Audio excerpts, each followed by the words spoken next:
tu fais le zozo à te foutre dans l'eau à 0 degré pendant 12 heures, mec, tu vas finir juste comme DiCaprio dans Titanic. Putain, déjà, mais quel surnom de chien en vrai. Déjà, le mec, il a 4 putains de millions de followers sur Instagram. Il y a 4 millions de débiles qui le suivent. Je suis allé voir. Je sais pourquoi je connaissais ce gars. Il s'était fait courser dans les rues de Miami par Booba, Jean-Claude Van Damme, si tu ne vois. Comment il s'appelait lui, ce chien de la casse là? Je crois que c'était Dylan. Et en fait, il y a un gars, il a fait une espèce de syncope et il est tombé dans le ravin. En vrai, c'est pas marrant, tu vois, mais sur le coup, forcément, quand t'es un gamin comme moi, obligé, tu rigoles.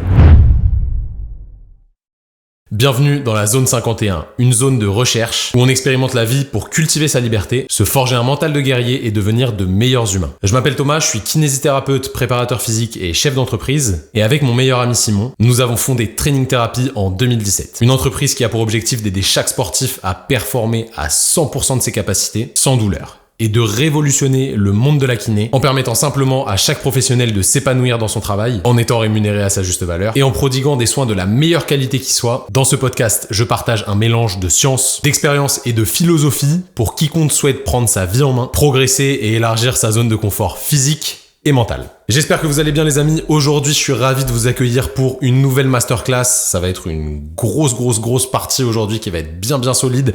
Je pense qu'on en a pour 1 à 2 heures de podcast. Je préfère vous prévenir, hein, évidemment, comme ça, on est OK là-dessus.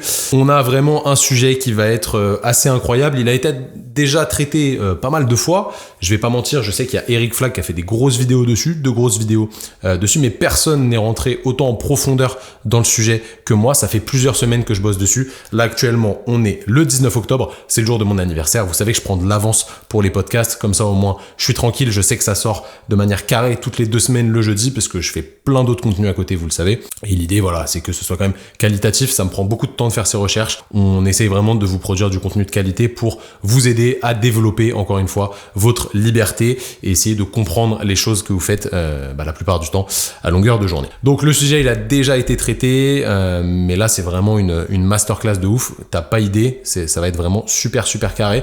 Aujourd'hui, on va parler de l'exposition au froid et plus particulièrement de la douche froide parce que il n'y a pas Elon Musk qui me suit et du coup, vous gagnez pas tous 10 000 € par minute pour pouvoir vous acheter des caissons de frigorification, bref, des chambres de cryo ou des trucs ultra chers qui descendent à moins 200 degrés. On va juste parler de la douche froide parce que c'est quelque chose qui est accessible pour tout le monde. On peut pas dépenser des milliers et des cents juste pour avoir accès à quelque chose de froid, même si ça pourrait être pertinent. Bref, vous avez compris. Douche froide. Quand je parle de douche froide, c'est genre vous mettez le curseur le plus froid possible. On en parlera tout à l'heure pour avoir une idée de la température. Vraiment, le but, c'est qu'à la fin de cet épisode, donc d'ici une bonne heure, toi, tu connaîtras tout au sujet de la douche froide. Donc, sois patient, écoute bien l'épisode en entier parce que la conclusion, elle va sûrement te surprendre. Bref. On est parti pour le sommaire. Déjà, n'oublie pas de t'abonner à ce podcast. Si tu le regardes sur YouTube, balance un pouce bleu, comme dirait Ibra TV. Je suis en train de regarder les YFC, donc le YouTube Fighting ou Fight Championship, je sais pas comment ils appelaient ça. Bref, c'est des mecs qui font du MMA sur des synthés et c'est organisé par Ibra. Franchement, c'est carré. Si vous voulez aller regarder ça, je trouve ça assez stylé. Donc vous pouvez checker ça sur YouTube, c'est assez sympa. Donc si t'es sur YouTube, mets un pouce bleu, abonne-toi à la chaîne, active les notifications évidemment. Et si t'es sur Apple Podcast, Deezer ou Spotify, balance-moi déjà, j'en perds mes mots, une review de 5 étoiles. Le but, c'est vraiment de faire monter l'épisode dans les charts et de me permettre de faire encore plus de contenu. Pour ceux qui suivaient ce qu'on faisait avant, sur le Training Therapy Podcast, on interviewait pas mal de personnes quand ça avait pris un petit peu de visibilité. L'idée là, c'est de faire grossir le truc encore plus et d'amener vraiment des personnes ultra intéressantes, des gens charismatiques qui vont vraiment vous aider à réfléchir autrement et vous donner des parcours de vie inspirants. Ça va vraiment être le but. Pour ça, il faut que vous m'aidiez à faire grossir le podcast et tout ça, c'est grâce à vous.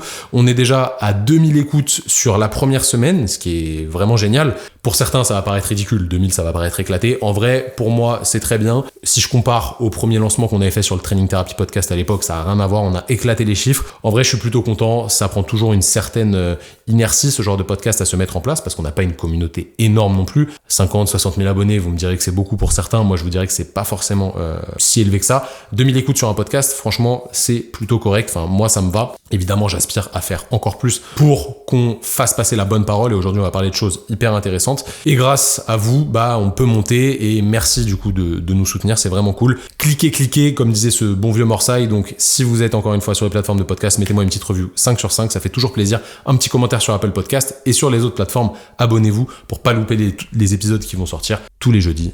7h du matin, on est là, on point. Bref, on va d'abord parler parler des news de la semaine. Tu commences à connaître le format du podcast. D'ailleurs, vous avez été nombreux à kiffer les petits jingles que j'ai mis sur les rubriques.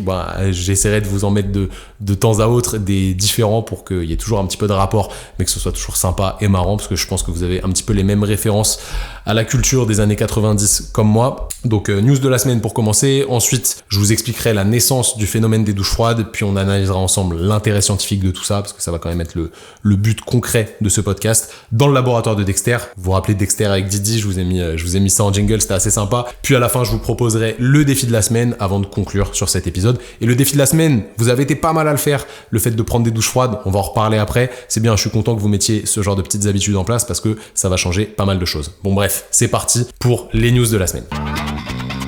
C'est l'heure du duel.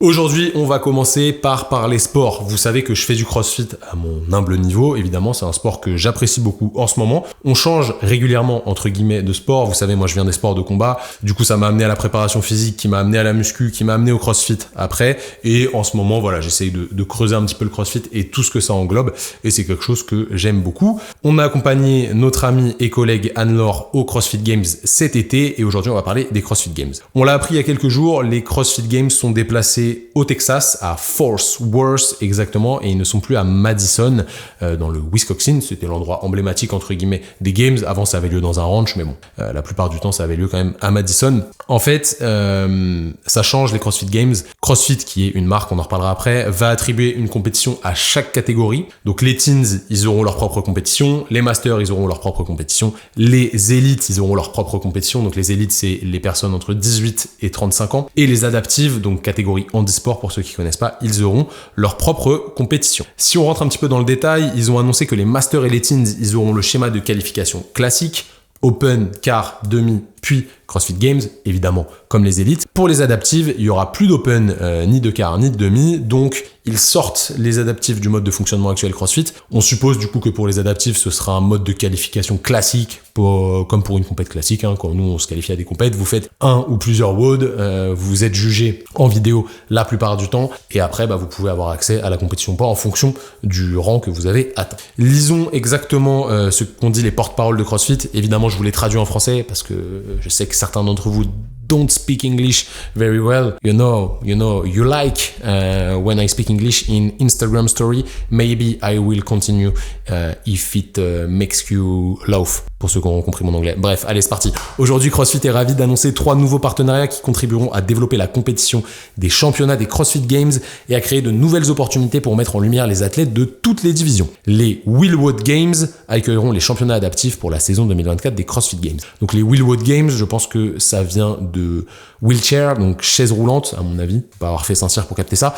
Bref, ce changement doublera presque le nombre de divisions pour les athlètes adaptives et offrira à CrossFit l'occasion de faire évoluer son modèle de compétition pour rendre les CrossFit Games évolutifs à l'échelle internationale à l'avenir. Comme l'a expliqué Dave Castro, directeur général du sport et de l'éducation de CrossFit, les changements bénéficieront à chaque division de manière significative, surtout en doublant les places de qualification pour les masters et les adolescents et en permettant à chaque division adaptive d'avoir une place. L'intégralité de la compétition d'athlètes adaptifs sera gérée par Wheelwood, une organisation qui organisera cette année sa 11e compétition. Donc c'est un truc qui est présent depuis pas mal de temps. En collaboration avec CrossFit, Wheelwood proposera une compétition juste, inclusive, MDR, et complète pour tester et mettre en valeur la communauté d'athlètes adaptives de CrossFit. Actuellement, la saison des CrossFit Games comprenait 8 divisions compétitives pour les athlètes adaptifs pendant l'Open. Donc en gros, il y avait les uppers, les lowers, les neuros. Donc upper, c'est les personnes qui ont une pathologie, un handicap sur le haut du corps. Lower, un handicap sur le bas du corps. Neuro, un handicap neuro. Il y avait les personnes de petite taille, les personnes en fauteuil roulant. Après, je connais pas toutes les catégories. Il y avait peut-être malvoyants. C'est possible, je sais pas trop ce qu'il y avait exactement, mais apparemment il y en avait 8. Anne-Laure saura dire ça mieux que moi. Par contre, aux Games, en fait, il y avait que 3 divisions. Il y avait Upper, Lower et Neuro. On a vu d'ailleurs des trucs de ouf l'année dernière. C'était très stylé. On en parlera après. Désormais, en partenariat avec Wheelwood, la course aux Games comprendra 15 divisions et les athlètes de chacune de ces 15 divisions auront la chance de se qualifier pour la finale. Donc, il y aura des Games pour les 15 divisions. En gros, il justifie ça par le fait qu'il y a de plus en plus de teens, de plus en plus de masters, de plus en plus d'adaptives et qu'avec ces compétitions spécifiques, ils pourront doubler le nombre de personnes présentes pour chaque catégorie. Donc, ils veulent passer de 3 à 15 catégories pour les adaptifs, par exemple, comme je viens de dire. Eux, ils vont dire que c'est pour mettre en avant les différentes catégories, que ce soit plus équitable dans la composition des WOD, etc. Clairement, on va rentrer dans le vif du sujet, c'est interprétable. En bien ou en mal, comme d'habitude, nous on va essayer de voir large, et n'oubliez pas, la zone 51, le but c'est d'avoir une certaine liberté de réfléchir et d'essayer de philosopher sur certains sujets. Sur le papier, en soi, c'est cool. Ça permet à plus de catégories de pouvoir s'exprimer, et ça individualise les catégories dans une compétition à part. Mais du coup, en réalité, ça va être à double tranchant. Les gens qui allaient voir les élites valides, ils pouvaient voir les adaptives les années précédentes et ça leur rouvrait les yeux sur les prouesses que les personnes en situation de handicap peuvent faire d'un point de vue sportif. Si je reprends un petit peu ce qu'on a vu cet été, franchement c'était très stylé. Il y avait d'abord les adaptives, les teens et les masters, et après il y avait un jour où c'était mélangé entre les élites, les adaptives, les teens et les masters. En gros, il y avait le début de la compétition élite qui coïncidait avec la fin de la compétition master teen adaptive, et du coup ça se croisait. Et il y avait quand même des gens qui venaient voir les élites qui pouvaient voir les adaptives. En soi, on va pas se mytho, quand il y avait juste les adaptives, les teens et les masters, il y avait beaucoup plus de place, il y avait de la place partout, donc il y avait beaucoup moins de monde, c'était beaucoup plus simple de voir les WOD, etc. Et ça ouvrait vraiment, comme j'ai dit tout à l'heure, les yeux sur ce que pouvaient faire les adaptives. Parce que peut-être que quelqu'un qui venait pour les élites, il voyait quelqu'un avec une jambe en moins, par exemple, faire des prouesses de ouf. Il y a une nana qui était incroyable, elle avait une jambe en moins, c'était exceptionnel ce qu'elle faisait, franchement c'était waouh, c'était juste impressionnant. Et on se dit putain, toi tu te plains parce que t'as mal au poignet, mais mon gars, elle a plus de jambes, elle fait des dingueries. Donc ça permet de relativiser, c'est quand même intéressant de voir ça, et ça permet d'essayer de pousser le curseur un peu plus loin dans la quête de la résilience et tout ce qui s'ensuit. Donc en vrai, c'était pas trop mal quand même que ce soit mélangé. Ce qu'on a vu cet été quand on a accompagné Anne-Laure, nous on a tout regardé. Je pense que j'ai même regardé plus de WOD adaptives que de WOD élite. Je vais pas vous mytho. Là, est-ce que les gens qui vont voir les élites valides, ils vont se déplacer ailleurs parce que c'est pas au même endroit pour aller voir les adaptives? On va pas se mentir, 99% c'est sûr que non. Il y a peut-être un tout petit pourcentage qui va aller voir les élites plus les adaptives, les masters et les teens, mais franchement ça va être assez léger. On va pas se mytho. Le problème c'est que du coup ça segmente le show et le festival que sont les CrossFit Games, et c'est pas forcément super cool pour la visibilité des adaptives. Parce qu'au final, la partie adaptive des Games, comme je disais tout à l'heure, elle vend bien moins que la partie valide. Il y a moins de places vendues pour ces jours-là. Il n'y a pas de retransmission à la télé, ou du moins la transmission elle est sur YouTube, mais elle est à chier, on va pas se mytho, parce qu'en fait c'est pas lucratif. Voilà, c'est pas lucratif pour CrossFit. Il y a moins d'achats sur les stands, parce que oui, c'est un vrai festival, il y a plein de boutiques pendant les CrossFit Games, etc. Il y a moins de consommation, voilà, ça génère moins d'argent le jour de la compétition, et c'est ok, ça reste un business, faut pas oublier le but derrière tout ça, derrière les CrossFit Games, c'est de faire de l'argent. C'est toujours ça l'objectif, essayez d'ouvrir vos yeux. CrossFit c'est une marque qui fonctionne très bien, je respecte très bien ce système de fonctionnement, de franchise, etc. C'est ok, celui qui a monté ça c'est juste monstrueux, gros respect à lui d'un point de vue business, et le but c'est de faire de l'argent, tout simplement, en divertissant les gens avec du spectacle et avec des performances sportives stylées, mais le but c'est de faire de l'oseille. Donc en réalité, la problématique, elle va juste un petit peu plus loin que juste, on sépare les athlètes teens, adaptive, master des élites pour qu'ils aient la capacité d'avoir une compétition plus large, etc. Donc en vrai, c'est vraiment un double tranchant, c'est ce que je disais tout à l'heure. Quand ça génère pas d'argent, forcément, au bout d'un moment, on met de côté parce que c'est moins lucratif. Mais si on dézoome un petit peu, en réalité, ça touche le sport dans sa globalité. Si on prend l'exemple des Jeux Olympiques, qui est le Graal sportif pour l'être humain lambda. Actuellement, là, les places pour les JO 2024, elles s'achètent à prix d'or. C'est vraiment indécent, je trouve ça même irrespectueux pour le sport. Et on peut se poser la question, est-ce que les stades ils seront aussi remplis pour les Jeux paralympiques que pour les Jeux Olympiques? Vous savez très bien que non. D'ailleurs, c'est assez marrant de voir tout ce qui se fait à Paris là autour des Jeux Olympiques, juste pour que la France rayonne et qu'on ait une belle image.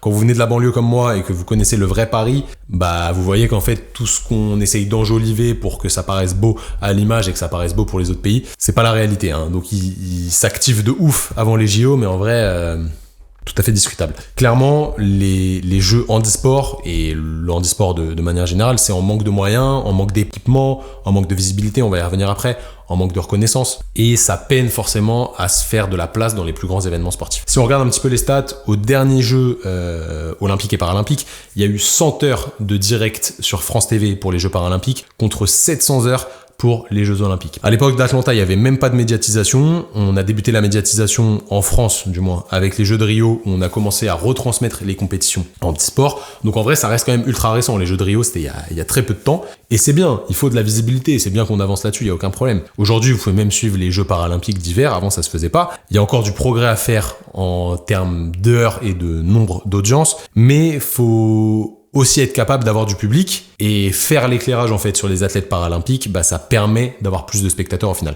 Donc dans un sens c'est un cercle vertueux et dans l'autre sens c'est un cercle vicieux, donc c'est un peu compliqué. Est-ce qu'il faut plus d'audience pour plus médiatiser ou est-ce qu'il faut plus médiatiser pour avoir plus d'audience? La question elle est pas vite répondue pour le coup, comme dirait notre ami. J'ai regardé une interview d'une nana qui est assez intéressante, Ludivine Munoz, qui est une ex-nageuse handisport. Il faut comprendre en fait que dans le sport, de manière globale, quand on le médiatise, on célèbre en fait la performance maximale. C'est ça qui est stylé, c'est ça que les gens attendent. Mais il y a des corps qui peuvent pas atteindre cette performance maximale. C'est juste pas possible.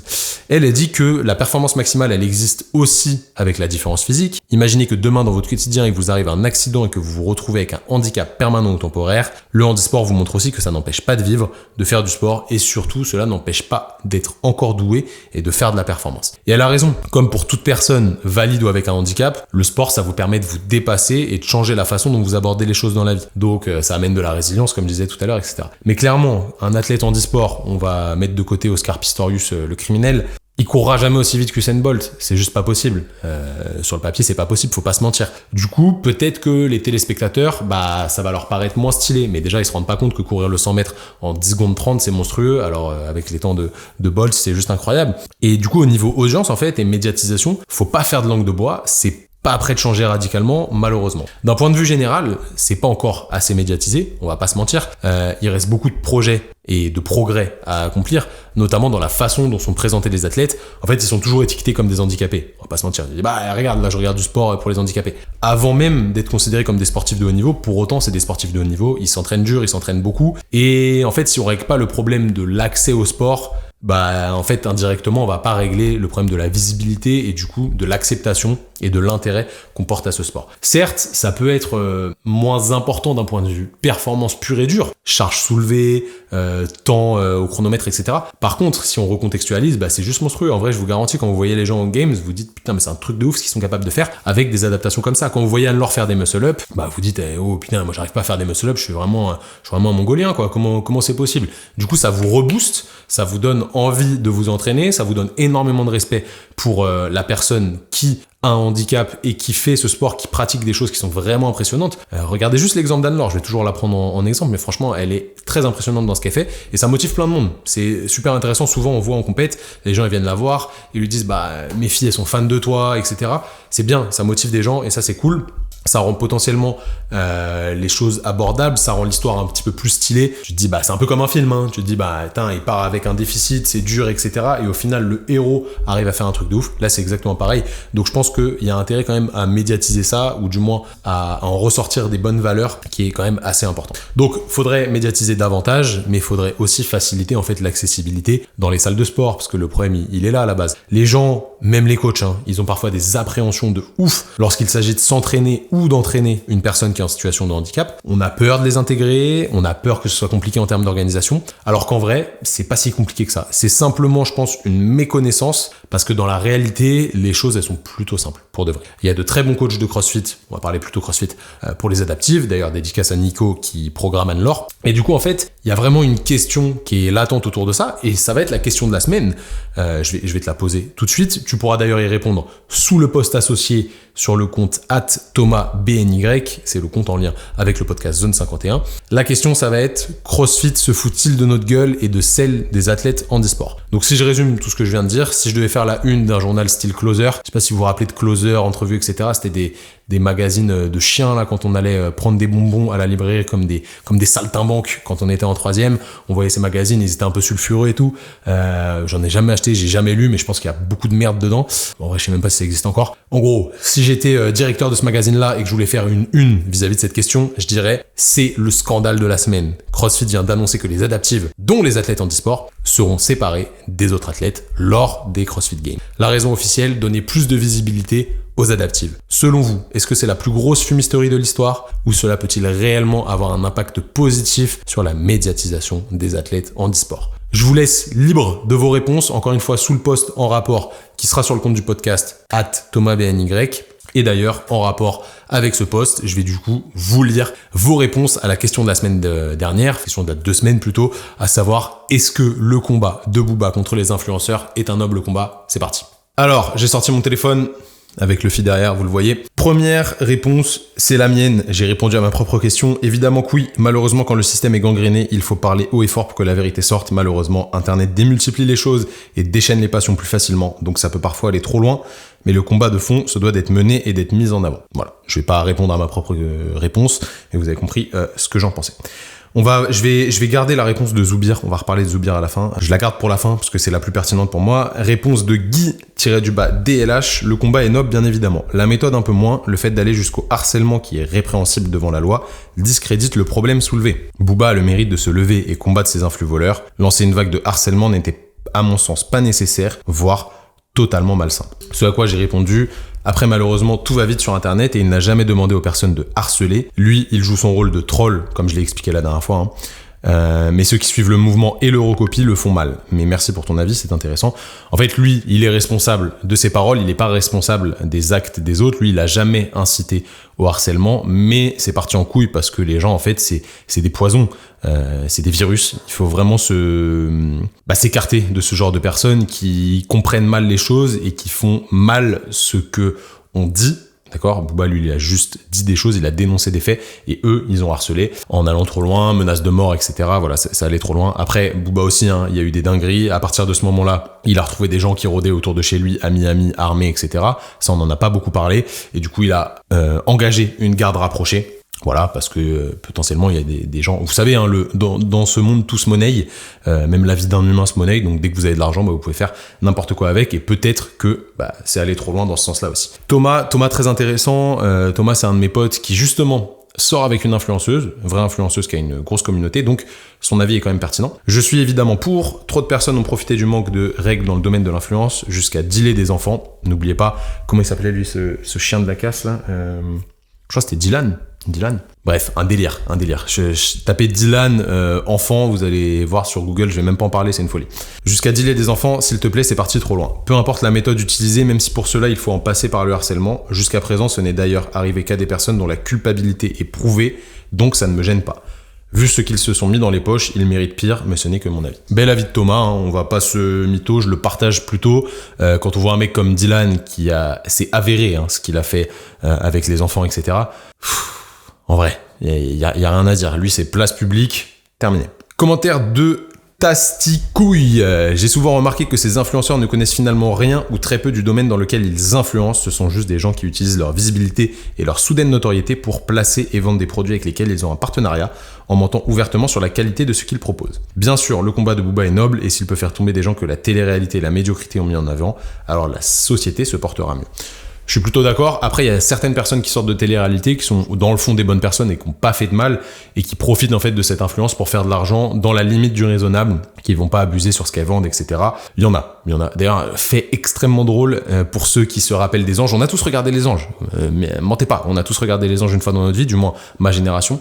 Il y a Rafou Peps. Est-ce que vous vous rappelez de Rafou Peps, le mec qui faisait que des dingueries, qui nous a follow sur Training Therapy. Je ne sais pas pourquoi, mais il nous a follow sur Training Therapy. Il doit bien aimer ce qu'on fait. Je sais pas si c'est bien ou pas bien, vous avez capté. Avant-dernier commentaire, enfin j'en ai sélectionné quelques-uns qui étaient pertinents. Commentaire de Dorian. Le commentaire de Dorian, il va être très intéressant parce que Dorian, c'est quelqu'un que je connais, qui est dans le business en ligne, on va dire, customer care pour ceux qui connaissent. C'est quelqu'un de très pieux, donc elle est musulmane, vraiment très pieux, dans le respect, etc. C'est quelqu'un qui réfléchit beaucoup et qui est pas dans les extrêmes, vraiment pas. Donc son commentaire va être intéressant venant d'une femme en plus. Je pense qu'il faut exposer et dénoncer tout ce qui peut nuire à la société et aux enfants, très important, car les mauvais influenceurs type télé-réalité sont suivis par des très jeunes et déforment totalement leur vision de la réalité. Et c'est hyper écrit en majuscule, dangereux. S'ils n'avaient rien à se reprocher, personne n'aurait besoin de les dénoncer. Exactement. Souvent, il n'y a pas de fumée sans feu. Alors, c'est pas toujours vrai, mais souvent, il n'y a pas de fumée sans feu. Donc là, le commentaire de Dorian, il est très important. Le plus risqué, en fait, c'est pour les gens qui sont pas éduqués, du moins, ils sont pas éduqués à avoir un esprit qui est un petit peu plus ouvert et se dire que, ils nous vendent de la merde. Et du coup, les enfants, ils sont vachement touchés par ça. Et ça, c'est vraiment problématique. Dernier commentaire de Zoubir. Zoubir, c'est un de mes potes d'enfance. Zoubir, il a fait de la télé-réalité. Je pense que vous le connaissez. Je l'avais interviewé sur le Training Therapy podcast. Il est passé chez Hanouna, etc. parce qu'il a fait une dinguerie. En gros, il a fait de la télé-réalité. Il a fait La Belle et ses Princes, je crois. Je crois que c'était ça. Ou Les Princes de l'amour, peut-être. Un truc comme ça. Et en fait, lui, il était keuf. Ça se passait pas bien au commissariat. Bref, on va pas rentrer dans l'histoire. Il a fait une erreur. Hein. Je demande pas de pardonner ou autre, c'est pas la question. Ça se passait pas bien au commissariat. Il était en arrêt de travail et en fait, on lui a proposé de faire cette télé-réalité parce qu'il avait une petite audience sur Instagram. Il a dit oui et en fait, il a fait la télé-réalité pendant qu'il était en arrêt de travail. Du coup, ça a fait un buzz phénoménal. Il était décrié partout dans les journaux. Il a été invité chez Hanouna, etc. C'est un bon gars. C'est quelqu'un de très intelligent. Je vous le garantis. Faites-moi confiance. Vraiment de très, très intelligent qui réfléchit beaucoup, qui a eu cette passe qui était plutôt négative. Aujourd'hui, je pense qu'il a réussi à s'en sortir et son commentaire va être intéressant parce qu'au final, c'est un influenceur, il fait des placements produits et on va voir ce qu'il en dit. En tant que créateur de contenu, oui, le combat est noble. Donc c'est intéressant, il dit créateur de contenu au lieu d'influenceur. Why not? Quand on sait qu'une décision de loi a été votée grâce à son coup de pied dans la fourmilière, j'en subis aussi les conséquences et les effets secondaires, mais ça permet de faire le tri et mieux se renouveler dans des conditions plus saine. Donc ça prouve quand même que c'est quelqu'un qui est réfléchi. Il a dit, j'en subis les conséquences, mais c'est le jeu et ça permet aussi de peut-être de se repentir pour certains qui vont l'utiliser à bon escient. Donc merci pour vos commentaires. J'espère que vos réponses sous la question de la semaine seront aussi intéressantes. Et malheureusement, pour faire suite à ça, on va encore parler d'influenceurs. Je suis désolé, promis, c'est la dernière fois. Je vous garantis, c'est la dernière fois. On va parler de la vidéo que vous avez tous sûrement déjà vue, celle de Sebi Daddy. Putain, déjà, mais quel surnom de chien en vrai. Déjà, le mec, il a 4 putains de millions de followers sur Instagram. Il y a 4 millions de débiles qui le suivent. Je suis allé voir. Si vous le suivez, je vous pardonne. Vous avez 8 secondes pour vous désabonner en vitesse de ce sgeg. Bref, on va en revenir au fait. Il a été interviewé par je ne sais qui, un mec chelou dans un canapé. On va pas détailler la gueule du type. Et il annonce dans la vidéo, qui fait le buzz évidemment sur les réseaux sociaux, qu'il touche le RSA. Je vous mets juste ici l'extrait de la vidéo pour que vous en pleuriez. On tape le RSA et on fait un peu de bise sur le côté. Là, j'ai un peu de difficulté au niveau du cash flow. J'ai pas envie de vendre ma montre. J'ai pas envie de vendre mes colliers. Et ouais, là, j'ai besoin d'aider un petit peu. J'ai besoin que le gouvernement me tende la main. Et je remercie tous les jours le gouvernement. Tous les jours, merci. Je tape 526 €. Et ça me permet de me payer mes Uber Eats. Alors, regardons en profondeur déjà à quoi correspond le RSA. Je suis allé sur le site des impôts, attention, le site du gouvernement mondial. Vous êtes âgé d'au moins 25 ans et vos ressources sont modestes. Vous pouvez bénéficier sous certaines conditions du revenu de solidarité active, RSA.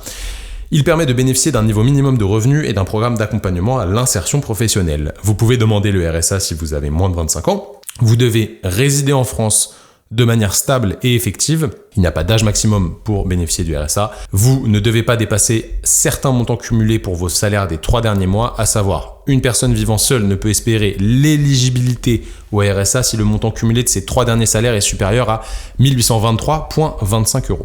Ce montant correspond à 3 mois de RSA complet, donc 3 fois 607,75 €. Donc le RSA complet, c'est 607 balles par mois. Alors, la question qu'on va se poser, c'est est-ce que c'est vrai que ce type-là, ce Mongolien fini, il touche le RSA ? Le gouvernement a réagi, aucun compte n'a été retrouvé à son nom par la CAF dans les contrôles immédiatement diligentés hier, a notamment publié la ministre des Solidarités. Je ne savais même pas qu'il y avait une ministre des Solidarités. Quant aux documents apportés par Sebi Daddy, parce que oui, après, le mec s'est justifié. Il a montré une fiche où on voit, avec son nom, etc., qu'il touche le RSA. Dinguerie. Quant aux documents apportés par Sebi Daddy pour prouver qu'il touche le RSA, il s'agirait d'un faux. La fraude au RSA existe pourtant bel et bien. Régulièrement, des allocataires du RSA sont épinglés pour fraude parce qu'ils vivent à l'étranger. Lui, il vit à Miami, il me semble, et il s'était fait, ouais voilà, putain, je sais pourquoi je connaissais ce gars, il s'était fait courser dans les rues de Miami par Booba, à l'époque justement où Booba avait lancé son attaque sur les influenceurs. Lui, il était à Miami, là où réside Booba, et il faisait le fou, et il s'était croisé. Bon bref, il y avait des stories, c'était exceptionnel. Je pense que ceux qui ont vu ça, vous êtes pissés dessus tellement c'était rigolo. Bref.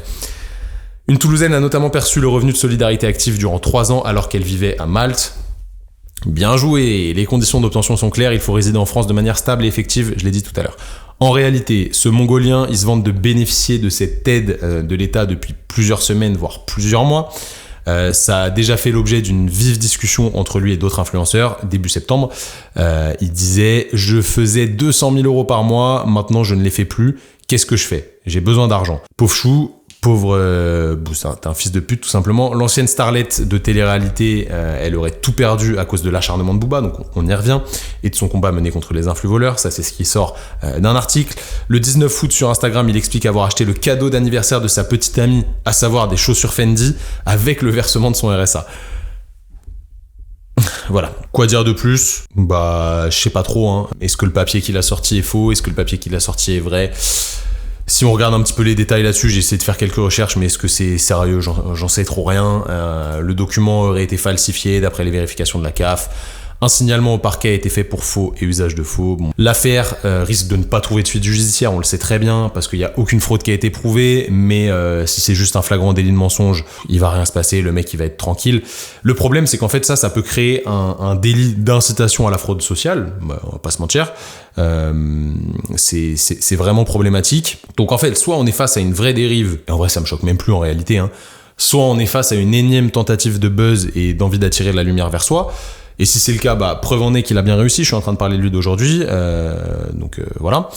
Mais voilà, vous vous rendez bien compte que tous ces influenceurs en carton, ils manipulent bien les choses et ils sont très loin d'être écervelés. Certains sont juste mauvais dans le fond et ils font les choses de manière ultra calculée. Et de manière négative. Voilà. Donc, je sais pas trop quoi en penser. C'est un peu triste.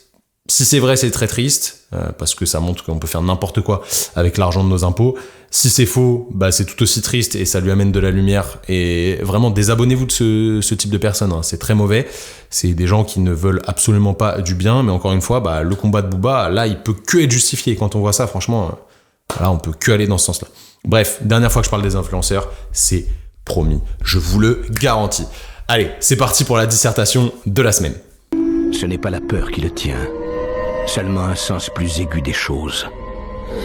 L'air froid dans ses poumons. Les pins courbés par le vent dans la nuit qui tombe. Bon, je pense que celui-là, pour les plus puristes d'entre vous, vous l'avez reconnu. 300, évidemment, Xerxes et Léonidas. Incroyable film. Je vous conseille de le voir. Je pense que je l'ai vu au moins 50 fois. J'avoue, au bout d'un moment, c'est un petit peu lassant. Mais vous connaissez mon amour pour les péplums et les films où ça se bastonne, évidemment. Donc, dissertation de la semaine. Il y a 2 semaines, on va reprendre des choses du premier podcast.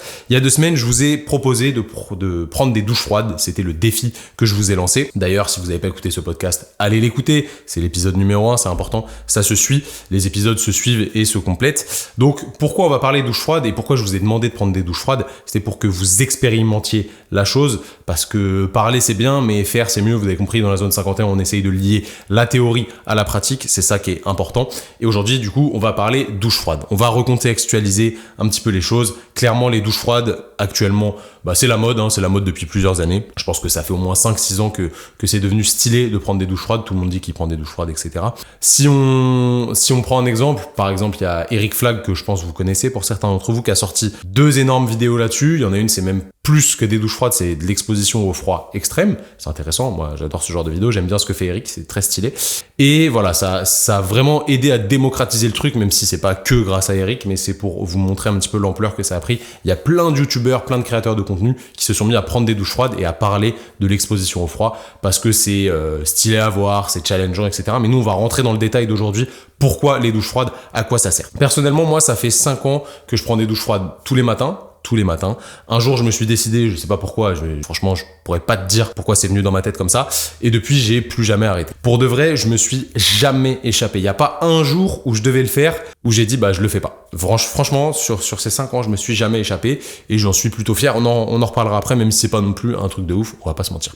Donc là, déjà, tu te dis, bah, c'est quoi l'intérêt de prendre des douches froides? Frère, en 2023, t'as pas d'eau chaude? Si, t'inquiète, j'ai de l'eau chaude, j'ai une pompe à chaleur qui fonctionne très bien, mon gars, mais on va essayer de creuser un petit peu plus de trucs pour comprendre pourquoi je m'inflige ça, parce que c'est important. Donc t'inquiète, je vais tout expliquer. Déjà, qu'est-ce qui se passe quand tu prends une douche froide? Premièrement, t'as pas envie. On va pas se mentir, t'as pas envie. T'as la flemme, c'est froid, c'est désagréable. Donc, deuxième point, t'as froid. T'as toujours froid. Et sache que moi, aujourd'hui, même après des années, j'ai toujours froid. T'inquiète pas, j'ai toujours froid. Et même dans des trucs un peu plus froids que des douches froides, j'ai pris un bain froid à 12 degrés la semaine dernière. Ça faisait longtemps que je n'avais pas fait. Et ben, j'avais froid. Je suis resté 5 ou 6 minutes dedans, mais franchement, j'avais froid. J'étais pas genre en mode, oula, j'ai chaud. Non, pas du tout. J'avais très froid. Ce serait faux de dire le contraire. Et d'ailleurs, quand on va parler des instructeurs sur les méthodes d'exposition au froid, je vais vous expliquer qui disent que bah, toute ta vie t'auras froid. Après, c'est juste la façon dont tu interprètes cette sensation de froid. Donc, t'as pas envie, t'as froid, tu respires très fort parce que tu augmentes vraiment ta fréquence respiratoire pour essayer de te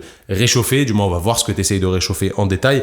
Tu bouges un peu dans tous les sens, c'est de frotter la tête comme ça, tu essayes vraiment de bouger pour te réchauffer encore une fois. Et surtout, tu as l'air d'un con. On va pas se mentir, quand on regarde quelqu'un sous une douche froide, on se dit putain, mais il est débile celui-là, pourquoi il fait ça? Donc voilà, c'est pas ultra glamour, c'est pas ultra stylé de prendre une douche froide vue de l'extérieur, mais en vrai, ça a quand même pas mal de bénéfices. Donc on pourrait se demander pourquoi cette idée m'est venue. Je vais essayer de dériver un petit peu sans trop m'étaler. Est-ce que tu connais la méthode Wim Hof? Toi qui m'écoutes, peut-être que tu connais cette méthode. Si tu connais pas, je vais t'expliquer un petit peu le concept. C'est un gars qui s'appelle Wim Hof, W-I-M plus loin, H-O-F. C'est un néerlandais avec une barbe, avec des cheveux longs, qui a fait plein d'exploits physiques dans sa vie. En fait, sa femme est décédée d'un cancer. Si je relate bien l'histoire, j'ai peur de dire des conneries, mais je crois que je dis pas trop de bêtises. Sa femme est décédée d'un cancer et à partir de ce moment-là, il s'est dit mon corps est capable d'endurer le décès de ma femme mentalement. Du coup, physiquement, je vais essayer de me pousser à bout. Je vais essayer de faire des défis qui peuvent paraître un peu fous pour les gens, et il a commencé par s'exposer au froid. Donc il s'est exposé au froid régulièrement dans des températures très basses plutôt. Très élevées, ce serait chelou.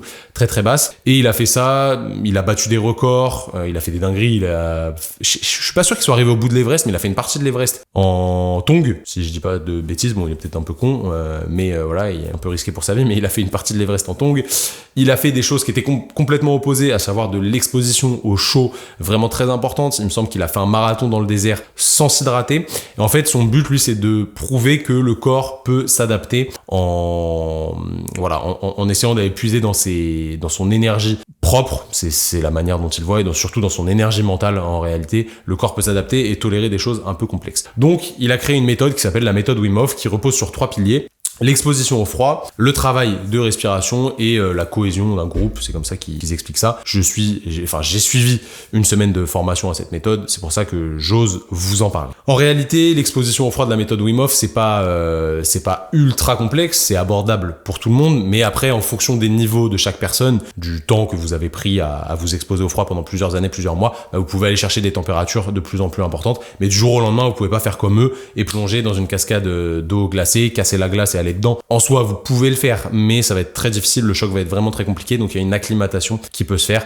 Et cette méthode, les travaux autour de cette méthode, ils reposent là-dessus, l'acclimatation au froid, tolérer de plus en plus de froid, etc., etc. C'est très intéressant. Donc moi, cette méthode, je l'avais déjà vue passer, ça m'intéressait, j'avais lu quelques livres dessus, et je me suis dit, bon, avec mes potes, on est quand même un petit peu toujours en train de se tirer la bourre, en train de se chambrer, en train d'essayer de voir celui qui va faire la plus grosse dinguerie par rapport aux autres, etc. Donc pour les 30 ans d'un ami qui était, c'était il y a 3 ans, je crois, ouais, c'était il y a 3 ans. C'était 2019. Non, c'était 2020. 2020 parce qu'on n'était pas sûr qu'on allait pouvoir y aller avec les masques, etc.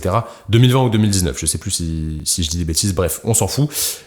On lui a offert un cadeau qui était un stage Wim Hof d'exposition au froid dans les montagnes, donc c'était dans les Alpes italiennes, donc on était assez haut, on est monté jusqu'à 3000 mètres, c'est pas non plus une dinguerie, mais on est monté jusqu'à 3000 mètres. Pendant une semaine, on était un petit groupe d'une dizaine de personnes avec 2 instructeurs, et on allait s'exposer au froid tous les jours progressivement. Donc c'était son cadeau des 30 ans. Il était content en réalité de passer une semaine avec nous, on a bien rigolé, mais c'était assez challengeant, et évidemment on l'a fait avec lui, vous vous en doutez. Bon, moi j'avais déjà commencé à prendre des douches froides avant le stage, et c'était assez intéressant de voir le distinguo entre se baigner dans des lacs froid et un lac gelé, et la douche froide, c'est pas exactement la même chose. Donc on est arrivé, c'était assez intéressant, il y avait des gens qui venaient d'un petit peu partout, il y avait pas mal de bobos parisiens, je vais les appeler comme ça, je suis désolé les gars, mais je vais vous appeler comme ça, des nanas et des mecs, il y avait les deux, qui venaient un peu pour se repentir. C'était un petit peu bizarre, ils venaient parce qu'ils faisaient pas de sport, ils faisaient pas d'activité physique, ils faisaient rien de challengeant dans leur vie, et ils ont vu ça passer un jour, ils se sont dit, bah tiens, je vais me challenger et faire un truc qui a l'air très dur pour le commun des mortels. Aujourd'hui, c'est très désagréable de prendre une douche froide, sachant qu'on a de l'eau chaude tout le temps, c'est quand même vachement plus facile d'avoir accès à ça, et la douche froide est devenue désagréable via le luxe dans lequel on vit. Et il y avait pas mal de personnes de ce style-là qui étaient présentes, et bah, c'était assez intéressant de voir qu'au final, il n'y avait pas que des sportifs un peu bêtes comme nous, qui voulaient vraiment se défoncer et se tirer la bourre à celui qui va rester le plus longtemps dans le froid, mais il y avait des gens qui venaient un petit peu de tous horizons, et il y avait pas mal de gens qui venaient, ouais, le terme est bon, pour se repentir. En réalité, ils venaient parce qu'ils avaient, ils avaient besoin de faire un travail sur eux, un travail un petit peu méditatif, etc. Et c'était vraiment intéressant de collaborer avec ce genre de personnes. Ça ouvre le champ des possibles et ça fait rencontrer des personnes différentes de notre environnement. Ça aurait pas forcément été mes potes dans la vie de tous les jours, mais là c'était sympa d'être avec eux, de les accompagner, de discuter avec eux, etc. Donc c'était plutôt cool. En réalité, on est arrivé et premier jour, ils nous ont fait le point sur l'exposition au froid et sur la méthode Wim Hof et ils nous ont dit que le froid était tout aussi important que la respiration. Donc, on a commencé par un atelier de respiration au petit matin, premier jour. Il devait être genre 6h30. Atelier de respiration, on était tous debout et on faisait des espèces de petites apnées pour essayer de goûter à l'apnée, mais sans exagérer. Genre, on faisait des apnées de 10-15 secondes, pas plus. Vous allez voir qu'à la fin, vous pourrez aller plus loin quand vous aurez travaillé selon Wim Hof, si vous vous mettez à bosser selon la méthode Wim Hof. Bref, petites apnées tranquilles et là, dinguerie. Première dinguerie. Franchement, celle-là, elle était incroyable. On a rigolé pendant des heures et des heures. Genre, on était là, on faisait notre apnée et on était yeux fermés parce qu'ils nous demandaient de fermer les yeux. Et d'un coup, on entend genre... J'ouvre les yeux, tu vois, j'ai dit putain, c'est chelou, il y a un sanglier ou quoi? Et en fait, à ce moment-là, je vois les pieds d'un mec en l'air. Et en gros, on était à côté d'un petit ravin, enfin un petit ravin, franchement, ouais, c'était pas un petit ravin, il y avait genre 3-4 mètres de descente avec des pierres. Et en fait, il y a un gars, il a fait une espèce de syncope parce qu'il a pas toléré l'excès de CO2, etc. Et il est tombé dans les pommes alors qu'il était debout. Mais il s'est pas du tout contrôlé, quoi. Il est tombé dans les pommes en arrière et il est tombé dans le ravin. Et genre, en vrai, c'est pas marrant, tu vois, mais sur le coup, forcément, quand t'es un gamin comme moi, obligé, tu rigoles. Et le gars, il est tombé à la renverse. Il est ressorti, l'instructeur, il a couru pour aider le chercher et tout, pour l'aider à remonter, pardon. Et le gars, il était perdu. Il était là, wow, qu'est-ce qui m'est arrivé, etc. Donc on s'est dit, wow, premier jour dinguerie qui arrive comme ça. Ça va être incroyable cette semaine. Et il s'est passé plein de trucs comme ça, donc c'était assez marrant. En gros, c'était des gens, tu vois, ils avaient jamais testé un petit peu ce genre d'effort. Ils avaient du mal à se contrôler des fois, donc c'était assez rigolo. Mais au final, ils ont tous été vraiment chauds. À la fin, on a fait une exposition dans un vrai lac gelé et c'était intéressant. Ils ont pu vraiment se dépasser dedans et tout. C'était cool. Nous aussi, hein, c'était très difficile. Je vais pas faire le warrior, c'était compliqué. C'était vraiment sympa comme expérience et ça nous a appris plusieurs choses sur voilà la capacité d'acceptation de cette douleur entre guillemets parce que c'est une douleur et l'acclimatation à ce froid. Donc l'instructeur il nous a dit dès le départ, sachez les gars que quoi qu'il arrive vous allez avoir froid. Faites pas les mecs, jamais vous allez avoir chaud. Par contre ce qui se passe c'est qu'au bout d'un moment vous allez vous adapter à cette température basse et ce sera moins pénible entre guillemets. Donc le corps il a des réactions physiologiques naturelles qu'on verra après quand on s'expose au froid. Et en fait, on se rend bien compte qu'on s'adapte assez rapidement à cette sensation désagréable qu'est le froid. Pour vous donner un exemple, premier jour, on s'est baigné dans un lac qui devait être 15-16 degrés. Donc en vrai, ça nous paraissait très très froid le premier jour. Et c'était assez froid, on a dû rester 4-5 minutes pour les plus solides. Deuxième jour, on est monté un petit peu plus haut en termes d'altitude. On allait chercher un truc à 12 degrés. Troisième jour, 9. Quatrième, 7. Cinquième, 4-5. Et le dernier, il y avait de la neige. Donc c'était à 1 ou 0 degré comme vous voulez. Oui, on peut avoir de l'eau à 0 degré, vous inquiétez pas, c'est pas un phénomène physique paranormal. Ne vous inquiétez pas. Donc le dernier jour, on s'est baigné, enfin l'avant-dernier jour plutôt, on s'est baigné dans un lac à 1 ou 0 degré. Et franchement, c'était dur, on va pas se mentir, c'était dur parce que ça t'anesthésie, etc. Donc c'est un peu particulier. T'apprends à bien contrôler ta respiration. J'avoue, celui-là, on n'est pas resté très longtemps, on est resté genre 2 minutes, je crois, ce qui est déjà potentiellement beaucoup. Mais celui-là, il était un petit peu vénère quand même. Et ce qu'on a fait, c'est que le dernier jour, on est redescendu et on a fait tous les lacs à l'inverse, à savoir, on est repassé par le 4, le 7, le 9, le 12, le 15. Et genre le 12, en vrai, je crois qu'on est resté une demi-heure dedans tellement ça nous paraissait ridicule, alors que 4 jours avant, bah, ça paraissait hyper compliqué. Donc en réalité, ça montre qu'on peut s'adapter à cette sensation douloureuse qui est le froid. Par contre, vous avez toujours froid. Vous avez toujours froid. Je vais pas vous mentir, il y a toujours cette sensation de froid qui est présente. Donc après le stage Wim Hof, on était un petit peu matrixé avec Simon. Moi, pendant 10 jours, je prenais des douches froides tous les matins comme d'habitude et après je sortais directement tout mouillé dehors en faisant la respiration sur le Wim Hof, MDR. Mes voisins ils devaient me prendre pour un fou. Et en vrai, j'ai vite arrêté parce que c'était chiant, c'était pas pratique, je mettais de l'eau partout et tout, mais voilà, c'était pas ultra pratique. Mais après, j'ai toujours continué les douches froides et je continue encore à l'heure où je vous parle actuellement. On l'a même fait dans des ruisseaux à côté de chez nous, des pauvres ruisseaux tout éclatés où tu peux juste tremper ton cul dedans. On s'allongeait à plat avec Simon, genre on essayait d'avoir l'eau qui arrive jusqu'ici et les gens ils passaient et ils voyaient deux gros guistous en train de se baigner en slip dans un ruisseau en hiver en Bretagne, les familles avec des enfants en PLS, c'était vraiment un délire. Bref, on a tout fait. On a marché dans la neige, je vais vous incruster des petites vidéos ici. Ouais, on a marché bien 1h30 dans mes souvenirs. On s'est mis torse nu, juste gants, bonnet pour que les extrémités soient au calme et on a marché il y avait une petite tempête de neige d'ailleurs. On a marché dans la neige pendant 1h30 et on essayait de contrôler notre respiration et franchement, Pas vraiment de gêne, c'était pas plus désagréable que ça. On s'est roulé dans la neige, on a passé du temps dans la neige en maillot de bain, etc. Et franchement, ça passait très très bien. Ça se fait quand on apprend à contrôler cette sensation. Et il y a même la clinique où je bossais il y a encore quelques années, qui avait un bain froid à 9 degrés, qui était de la cryothérapie pour les patients. Et tous les lundis, quand j'avais fini la balnéo, d'ailleurs, petit point sur la balnéothérapie en tant que kiné, spoiler alerte, hein, la balnéo pour les pathologies, ça peut être intéressant, ça peut être une aide, encore une fois, mais pour les pathologies d'épaule qui ne sont pas des capsulites, c'est pas ouf. Pourquoi je vous parle d'épaule? Parce que je m'occupais que de patients avec des épaules et j'avais vraiment des patients qui venaient indiqués par leur médecin pour faire de la balnéo alors qu'ils pouvaient lever le bras au-dessus de la tête sans aucun problème. Et du coup, vous vous doutez bien que ça n'a pas de sens, sachant que dès que votre épaule elle sort de l'eau, l'intérêt de l'eau, il est quand même vachement diminué et le patient le foutait pas sous l'eau avec la tête qui était sous l'eau avec un petit tuba, ça aurait été un peu compliqué. Bon bref, vous voyez bien l'idée. Si jamais vous voulez rééduquer une épaule correctement, faites des exercices, faites un petit peu de thérapie manuelle, essayez d'être intelligent dans votre approche, mais la balnéothérapie, c'est pas du tout un truc ultra important, ça peut servir de temps en temps, mais bref, c'est pas trop important. Donc, à part si vous voulez que la sécurité sociale et nos impôts payent le jacuzzi de certains patients, c'est pas ouf. Bref, je dérive. Du coup, quand je finissais avec mes patients, j'allais dans le bain froid, 9 degrés, et je restais 9 minutes. Souvent, c'est les protocoles qu'on donne, tant de degrés pour tant de minutes. Pas mal. Au citron, vous connaissez la chanson ? Donc en vrai, j'ai jamais arrêté de m'exposer au froid depuis ce moment-là. Et même quand j'étais malade, même quand j'ai eu le coco et que j'étais en PLS au fond de mon lit, parce que moi j'ai eu un coco très très très énervé au tout début 2020, donc vraiment début d'année 2020, j'ai continué à m'exposer au froid. Donc déjà, gros mythe, ça ne vous empêche absolument pas de tomber malade. On va en parler après, on verra les études scientifiques là-dessus. Mais l'exposition au froid ne vous empêche pas de tomber malade. On verra ce que ça dit au niveau du système immunitaire. Du coup, comment je fais actuellement pour m'exposer au froid sans avoir un caisson de cryothérapie chez moi et sans habiter au pôle Nord? Je vais vous expliquer un petit peu ma routine. Actuellement, cette routine, elle est assez simple. Je me lève, je touche pas mon téléphone. Ça, c'est très important. On en parlera dans un futur podcast. Je vais pisser, la base, tu connais. Ensuite, je vais direct sous la douche froide et douche froide au max. Pas de surcharge progressive de foie, pas de crescendo, plutôt de décrescendo pour les mélomanes comme moi. Froid maximum direct et tout le corps. Moi, j'utilise pas le pommeau, je prends le truc qui est au-dessus, là, je sais pas comment ça s'appelle.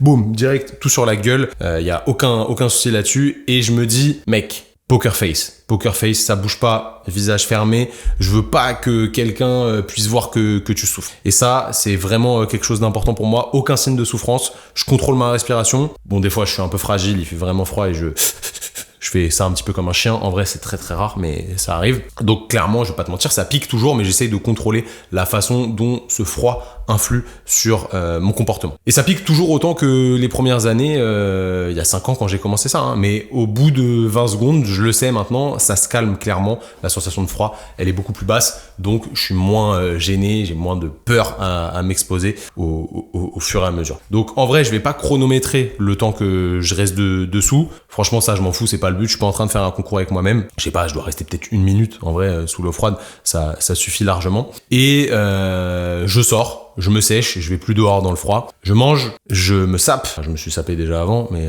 voilà, je me sape, je mange. Et après, je vais marcher avec ma chienne, très important. Je vais marcher avec Iris. Pourquoi? Parce que je vais m'exposer à la lumière du soleil. Oui, il y a de la lumière en Bretagne, ne vous inquiétez pas, il y a du soleil. Et les UV sont très importants d'un point de vue sécrétion hormonale, etc. C'est vraiment ultra, ultra pertinent. Et je vous en parlerai la prochaine fois. Et ça va rejoindre le fait de ne pas regarder son téléphone directement en se levant. Et là, c'est pareil, peu importe la période. Vous voyez, là, on rentre dans l'hiver. Peu importe la période, je vais aller dehors. Je vais soit mettre un pull, soit un t-shirt. Je vais pas me couvrir de ouf non plus. Et j'ai pas plus froid que ça. C'est pas parce que j'ai pris une douche froide avant que j'ai plus froid. Au contraire, limite j'ai chaud. Vous allez voir qu'au final, on explique pourquoi on a chaud après une douche froide. Et franchement, cette température extérieure, je la subis jamais. À ce moment-là, je suis jamais en galère. Je subis jamais cette température. Et pour moi, il y a aucun problème là-dessus. Donc, clairement, voilà ma routine qui est assez simple. Il y a juste le dimanche où je le fais pas forcément. En fait, le dimanche, je m'y astreins pas. Je suis pas obligé de le faire. Si j'ai envie, je le fais. Sinon, je le fais pas. Genre, c'est pas parce que ça me dérange ou que ça me fait du bien de faire une pause. Ce serait pas ça, mais je le vois un petit peu comme un entraînement, cette exposition au froid. Et bon, même si c'est incomparable en réalité. Genre, l'idée pour moi, c'est d'avoir un demi-jour ou un jour de récup dans la semaine. C'est chelou. Je sais pas pourquoi ça, mais c'est chelou. Je le fais comme ça depuis des années. Donc voilà. T'as ma routine. Du lundi au samedi, c'est sûr. Douche froide le matin. Après, je vais marcher. J'évite d'avoir mon téléphone au début de la journée. Et après, de toute façon, on est tous tributaires de ce satané instantané iPhone et je suis obligé de m'en servir au bout d'un moment. Bref, voilà. Je t'incite vraiment à t'en inspirer. Dis-moi d'ailleurs ce que t'as retiré des douches froides que t'as pris depuis 2 semaines, parce que je sais que tu m'as écouté et que tu as testé les douches froides, du moins je l'espère. Dis-moi ce que ça t'a inspiré, ce que t'as eu comme bénéfice, et c'est déjà un beau pas vers le progrès personnel et l'élargissement de ta zone de confort, comme on veut le faire dans la zone 51. Donc clairement, si aujourd'hui une douche froide ça te fait peur, si c'est une épreuve, c'est que en vrai t'as rien fait de dur dans ta vie, parce qu'une douche froide, franchement, c'est ridicule. On va pas se mentir, c'est désagréable, mais c'est ridicule. Et en 2023, faut se sortir les doigts, faut élargir sa zone de confort, et il faut subir pour son bien. C'est ça le but de la zone 51, élargir sa zone de confort intelligemment. C'est chelou de dire ça, hein, mais genre la douleur en lien avec le froid. Parce que quoi qu'il arrive, je le répète, t'as froid et c'est désagréable. Tu peux pas mentir, tu vois, c'est une sensation normale. Ton corps, il triche pas. T'as froid, c'est désagréable, c'est normal. Et bah cette douleur, moi, elle me rappelle, on va philosopher un petit peu, elle me rappelle que je suis toujours vivant, j'appelle ça comme ça, et ça me montre que je suis capable de souffrir. Alors je suis pas sadomaso, mais c'est un peu comme les tatouages. Vous connaissez pour ceux qui sont tatoués. Je parle pas du signe infini que les meufs se font tatouer là. Ça c'est criminel en 2023, je parle de gros tatouages, franchement ça nique, ça fait mal de ouf, c'est très désagréable, et quand tu souffres, quand tu endures cette douleur, bah je trouve qu'au final tu te sens vivant. C'est un petit peu chelou, mais c'est la façon dont je le vois. Peut-être que vous qui connaissez ça aussi. Je pense que voilà, certains vont comprendre, mais c'est la manière dont je tente de l'expliquer. Après, il faut pas non plus abuser avec les trucs du style esprit guerrier, warrior, moi j'ai le spirit comme dirait Rudy, dédicace à Rudy. En vrai, sortir de sa zone de confort à tout moyen, à tout prix, tout le temps, etc. C'est peut-être une culture en fait des gens qui ont la chance de vivre dans le luxe.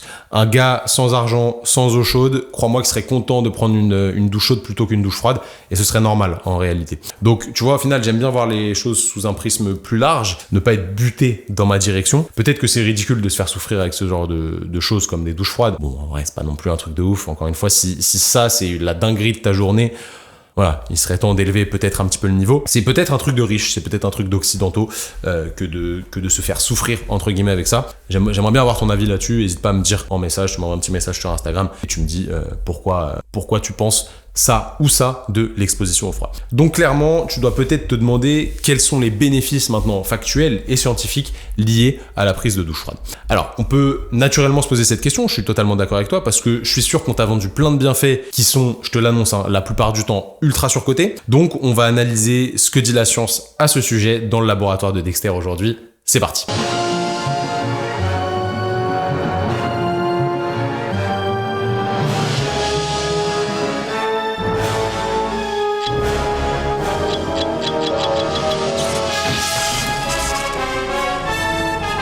Alors, j'ai épluché la littérature pour toi. Petit rappel, hein, le laboratoire de Dexter, c'est la rubrique où je te présente une ou plusieurs études scientifiques. Aujourd'hui, il va y en avoir plein, mais t'inquiète pas, je t'ai fait un résumé. Je les décrypte pour toi. Je te donne les conclusions facilement applicables dans ta réalité. Et donc là, on va analyser plusieurs études sur l'exposition au froid, sur les douches froides ou sur l'exposition au froid, et les bienfaits que ces douches froides ont sur la santé, et ensuite je te donnerai mon expérience personnelle vis-à-vis de ça. Alors quand on cherche de manière peu précise et peu scientifique sur internet les bienfaits de la douche froide, voilà ce qu'on sort en premier lieu.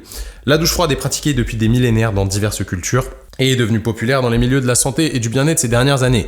Voici quelques-uns des bienfaits potentiels associés à la prise régulière de douche froide. Point numéro 1, stimulation de la circulation sanguine. L'eau froide provoque le resserrement des vaisseaux sanguins, ce qui peut aider à augmenter la circulation dans tout le corps. Point numéro 2, amélioration du système immunitaire. Certaines études suggèrent que l'exposition au froid peut augmenter le nombre de globules blancs qui sont responsables de la lutte contre les infections. Point numéro 3, réduction des douleurs musculaires. L'exposition au froid peut aider à réduire l'inflammation et les douleurs musculaires, d'où la pratique des athlètes de prendre des bains de glace après l'entraînement. Numéro 4, réveil et vitalité. Une douche froide peut stimuler le système nerveux sympathique, ce qui peut donner une sensation de réveil et d'énergie accrue. Point numéro 5, amélioration de la peau et des cheveux.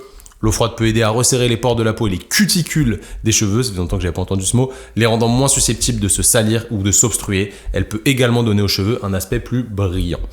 Point numéro 6, augmentation de la résilience au stress. L'exposition régulière au froid permet d'augmenter la tolérance du corps au stress. Point numéro 7, amélioration de la régulation thermique du corps. La prise régulière de douche froide peut améliorer la capacité du corps à réguler sa température dans différentes conditions environnementales. Point numéro 8, attention, point de ouf, perte de poids. Bien que les recherches soient encore en cours, certaines études suggèrent que l'exposition au froid peut stimuler le métabolisme et favoriser la conversion de la graisse blanche, qui est la graisse stockée, en graisse brune, qui est la graisse métaboliquement active, qui brûle des calories. Et dernier point, point numéro 9, amélioration de l'humeur L'exposition à l'eau froide peut stimuler la production d'endorphines, les hormones du bien-être et réduire les symptômes de la dépression. Donc, on va analyser ces 9 points ensemble et on va voir ce qui est vrai, ce qui est moyennement vrai et ce qui est totalement faux.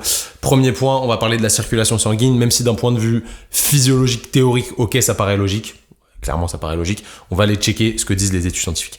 Donc, la première étude à ce sujet, c'est une étude de Kopinen qui est parue en 1989 et qui a évalué 9 bugs. C'est vieux, mais c'est intéressant. Ces 9 types, ils ont été soumis à 4 expositions à des températures différentes. Pour la condition A, ils se sont alternés sauna et immersion dans l'eau glacée, tête hors de l'eau, ils n'auront pas foutu la tête dans l'eau. Pour la condition B, c'était sauna et douche à 15 degrés, donc douche froide. Pour la condition C, c'était sauna puis repos. Et pour la condition D, c'était immersion dans l'eau glacée, tête en dehors de l'eau et retour à la température ambiante. Et les résultats ont démontré une augmentation de la résistance périphérique totale, c'est ce qu'on appelle la TPR lors de l'exposition au froid. Une augmentation de la TPR, ça correspond à une vasoconstriction, ok ? Donc la lumière du vaisseau sanguin, la largeur du tube pour les néophytes, elle rétrécit, donc ça semble logique, effectivement, que le froid crée une vasoconstriction, on est ok. On va la comparer à une étude un peu plus récente et mieux réalisée d'un point de vue métrologique. Bref, passons les détails. C'est l'équipe de Mawiney en 2013 qui a évalué 12 hommes. Ils ont été immergés dans de l'eau à 8 degrés ou 22 degrés jusqu'à la crête iliaque, donc juste les membres inférieurs, pendant 10 minutes. Et ils ont évalué le débit sanguin et la pression artérielle moyenne suite à cette exposition au froid. Ils ont noté une vasoconstriction par rapport à des personnes qui s'exposaient pas au froid, donc ça corrobore clairement les résultats de la précédente étude. Ok, c'est cool, mais à quoi ça sert cette vasoconstriction ? C'est la question que tu peux te poser, c'est bien d'avoir de la vasoconstriction, mais quel est l'intérêt ? Ça va permettre de diminuer la température cutanée, donc les déperditions thermiques, parce que tu sais que ton corps, il échange de la chaleur avec tout ce qui est autour. Donc c'est une réaction normale, protectrice, protectrice du coup, qui permet aussi d'éviter le refroidissement de la température centrale. Le corps, il veut que nos organes vitaux, ils restent à une bonne température de fonctionnement, donc il agit de cette manière pour les protéger, en exposant donc les tissus périphériques qui sont moins vitaux entre guillemets, et ça quand on a fait le stage Wim Hof, le mec nous l'a bien expliqué, et vous le sentez quand vous mettez vraiment dans de l'eau très froide, immergée, vous sentez qu'ici, ça se réchauffe, du moins ça reste chaud, et par contre en périphérie, ça diminue vachement au niveau de la température, donc c'est très intéressant de prendre ça en compte. Et donc, ça peut être intéressant de conserver et même d'entraîner les capacités du corps à bien gérer cette vasoconstriction. N'oubliez pas, tout ce qui ne s'entraîne pas se perd. Enfin, je pense que tu vois l'idée. Donc, point numéro 1, c'est validé. L'eau froide permet de stimuler la circulation sanguine vers cette vasoconstriction et cette vasodilatation qui peut avoir lieu après. Autour du second point, système immunitaire. Ça, grand point, vraiment grand point. On va voir ce que ça dit les études à ce sujet. D'ailleurs, on va parler d'un truc. On connaît tous ce fameux « tu vas attraper froid » dès qu'il fait froid et que vous sortez un peu habillé. Ta daronne, elle t'a sûrement déjà dit ça quand t'étais petit. Pourtant, le froid, c'est pas un virus, c'est pas une bactérie, c'est pas le froid qui rend malade et on n'attrape pas froid, c'est complètement faux. Mais des chercheurs américains et égyptiens, collaboration, ont découvert comment et pourquoi on tombe plus malade en hiver. Plus malade. Cette étude, elle a été publiée dans le Journal of Allergy and Clinical Immunology pour les zététiciens qui nous suivent. Si vous voulez aller lire ça, et allez-y, il n'y a aucun problème. Il s'agit de la toute première fois qu'une étude permet de comprendre pourquoi il y a plus de maladies virales en hiver. Dans notre nez, dès qu'on inhale un virus, dès qu'on inhale quelque chose d'ailleurs tout simplement, il y a un petit nuage de cellules qui se forme pour attaquer et potentiellement déjà détruire le virus ou la bactérie. Bref, une réaction qui fonctionne lorsque notre corps est à 37 degrés. Clairement, ça fonctionne ça fonctionne de manière optimale via les réactions enzymatiques, etc. à cette température. Mais quand il fait 5 degrés dehors, au bout de 15 minutes, il fait plus que 32 degrés dans notre nez. Et cette baisse de la température, elle entrave ce système de défense. Donc, au niveau de la muqueuse nasale, quand il fait froid, nos cellules, elles sont moins capables de relarguer ce qu'on appelle des vésicules extracellulaires. C'est ce dont je vous parlais avant. C'est des termes scientifiques, mais on s'en fout. Ce sont en gros des petites billes qui jouent le rôle d'antiviraux. Clairement, c'est leur but. Et bien, quand il fait froid, ces mécanismes d'expulsion de ces petites billes, ils sont bien ralentis. Donc, les virus dits saisonniers, déjà, ils se multiplient mieux quand il fait froid. En plus, quand il fait froid, on est dans des environnements cloisonnés, etc. À l'intérieur du moins. Donc, on est plus à même de se contaminer les uns les autres. Donc, c'est plutôt en accord avec ce qu'ont trouvé des scientifiques de Harvard. Eux, ils ont exposé en laboratoire des échantillons de tissus de nez à 3 virus différents. Lorsque la température elle est normale, l'immunité fonctionne. Lorsque l'intrusion du virus est faite dans une température plus basse, température à 4 degrés, et bah les vésicules sont moins nombreuses, il y a au moins de la moitié de production de vésicules par rapport à une température normale, et surtout elles fonctionnent moins bien, donc elles peinent à bloquer l'élément étranger. Donc t'as capté pourquoi on tombait plus malade en hiver, entre guillemets. C'est pas la seule explication, mais d'un point de vue physiologique, ça reste extrêmement intéressant. Bref, revenons-en à nos moutons. On va analyser une étude méga récente de Versteeg qui est parue en 2023, donc c'est très très très récent. L'objectif de cette étude, c'était d'étudier les effets de l'immersion répétée dans l'eau froide sur le nombre de leucocytes. Donc les leucocytes, c'est les globules blancs qui permettent une partie de l'immunité. Excusez-moi, je bois. Jean-Claude Van Damme, si tu me vois. Je sais pas pourquoi j'ai levé les yeux au ciel, n'importe quoi. Il est toujours vivant. JCVD. Bref. Donc, ils ont essayé d'étudier l'exposition au froid et le taux de globules blancs. Ils ont pris 12 types qu'ils ont répartis au hasard dans un groupe exposition au froid ou dans un groupe témoin qui ne faisait rien. Et le groupe exposition au froid, ils ont passé 12 minutes dans une baignoire à 7 degrés, 4 fois par semaine pendant 3 semaines. Au final, quand on regarde les résultats, on se rend compte que le nombre de globules blancs a diminué dans le groupe exposition au froid, mais il a aussi diminué dans le groupe qui n'a rien fait. Donc, surprise, surprise, comme dirait McGregor. Comment ils expliquent ça, les potos? Bah, je réexplique un petit peu les résultats. Cette étude, elle a révélé une réduction minime du nombre total de leucocytes dans le groupe froid et dans le groupe contrôle, ce qui suggère que les expositions répétées au froid n'ont pas entraîné de changement pertinent dans le nombre total de globules blancs en circulation. Cette découverte, en réalité, elle est cohérente avec les recherches antérieures sur le sujet, qui avait montré aucun changement dans le nombre total de leucocytes après une intervention sur 6 semaines sur le même système. Ça, c'était la plus grosse étude à ce sujet. C'est une étude de Jansky qui est parue en 1996, qui est un peu plus ancienne, mais qui est intéressante aussi. Et bah au final, tu vois que c'est pas en lien avec ce qu'on avait retrouvé dans notre recherche vite fait scientifique au début, qui nous disait que le froid boostait le système immunitaire. Ces petits journaux un peu éclatés qu'on trouve sur Google, ils nous disaient que oui. Bah en réalité, quand on cherche de manière un petit peu plus précise, on voit que c'est pas vraiment le cas. Pourquoi en fait? Parce que les études dont parlent ces petits journaux qui étaient pas très scientifiques, c'est des études qui se sont concentrées sur les réponses physiologiques immédiates à l'exposition au froid, donc à une seule exposition au froid. Étude de Brazaitis, étude de Heymont 2014-2021. En gros, eux, ils ont systématiquement montré qu'une seule exposition au froid, ça déclenche des mécanismes physiologiques adaptatifs à court terme qui stimulent la réponse immunitaire. Mais on n'avait vraiment pas de données sur le long terme. Donc, au vu des résultats que je viens de te présenter, c'est un peu comme tout. C'est le corps semble s'adapter. À court terme, ça peut booster un petit peu le système immunitaire parce qu'il y a un stress et que le corps réagit comme ça. Mais à long terme, on s'adapte et il n'y a pas vraiment d'amélioration des capacités immunitaires. Donc, point numéro 2 au sujet du système immunitaire, clairement, c'est surcoté. Alors attention, faut pas être trop catégorique. 12 personnes dans cette étude, c'est un petit échantillon, on peut pas conclure, mais ça reste intéressant. Ça veut pas dire qu'il faut pas s'exposer au froid, qu'on soit d'accord, mais la justification, ça améliore l'immunité, c'est pas si sûr, ok? Donc point numéro 2, surcoté. Point numéro 3, on va parler du froid et de la douleur. Celui-là, un grand classique, vous connaissez. On a tous déjà mis de la glace sur une entorse, on l'a tous déjà fait pour diminuer des courbatures si on avait un gros tournoi ou un event le lendemain dans un week-end de compétition. Alors la question qu'on va se poser, c'est est-ce que c'est bon ou est-ce que c'est pas bon?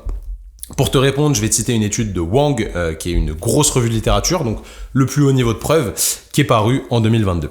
Au total, ils ont décortiqué 59 études qui portaient sur 1367 sujets, et ils ont vu que l'effet antidouleur de la thérapie par le froid était supérieur à celui des autres styles d'intervention sur les douleurs liées aux courbatures. Ça semble clairement être la thérapie via la modulation de température avec le plus gros effet antalgique. Par contre, il y a un problème. Le problème, c'est que c'est adaptatif, comme ce qu'on a vu avant. On se rend compte que sur le long terme, si on s'expose tout le temps au froid pour réduire nos courbatures, au final, ça les réduit plus vraiment. Donc comme tout, on s'adapte, le corps humain est extrêmement puissant. Donc sur une stratégie à court terme, pourquoi pas? Si tu as un tournoi de tennis et qu'il faut que tu sois en forme pour le match de demain et que les courbatures vont te limiter, pourquoi pas? C'est pertinent. Par contre, sur une saison complète, il n'y a pas de grand intérêt en réalité. Et si on voit plus large et plus loin, on sait très bien que les courbatures, c'est un phénomène physiologique normal et bénéfique. D'ailleurs, les théories autour des courbatures, elles sont assez multiples et je vais te les donner aujourd'hui puisque ça va, je pense, bien t'intéresser. En fait, à l'époque, on pensait que les courbatures, c'était juste des dommages liés aux muscles. Avant, on se disait que c'était des micro-lésions au niveau des fibres musculaires qui étaient associées à une inflammation. Mais en réalité, c'est pas si clair. On se rend compte que de plus en plus de preuves suggèrent un rôle important du tissu conjonctif qui entoure le muscle. D'après la littérature disponible d'ailleurs, les forces de tension associées à la contraction excentrique, parce que la contraction excentrique génère plus de courbatures que les autres modes de contraction, bah ça peut provoquer des micro-ruptures et une inflammation du fascia profond.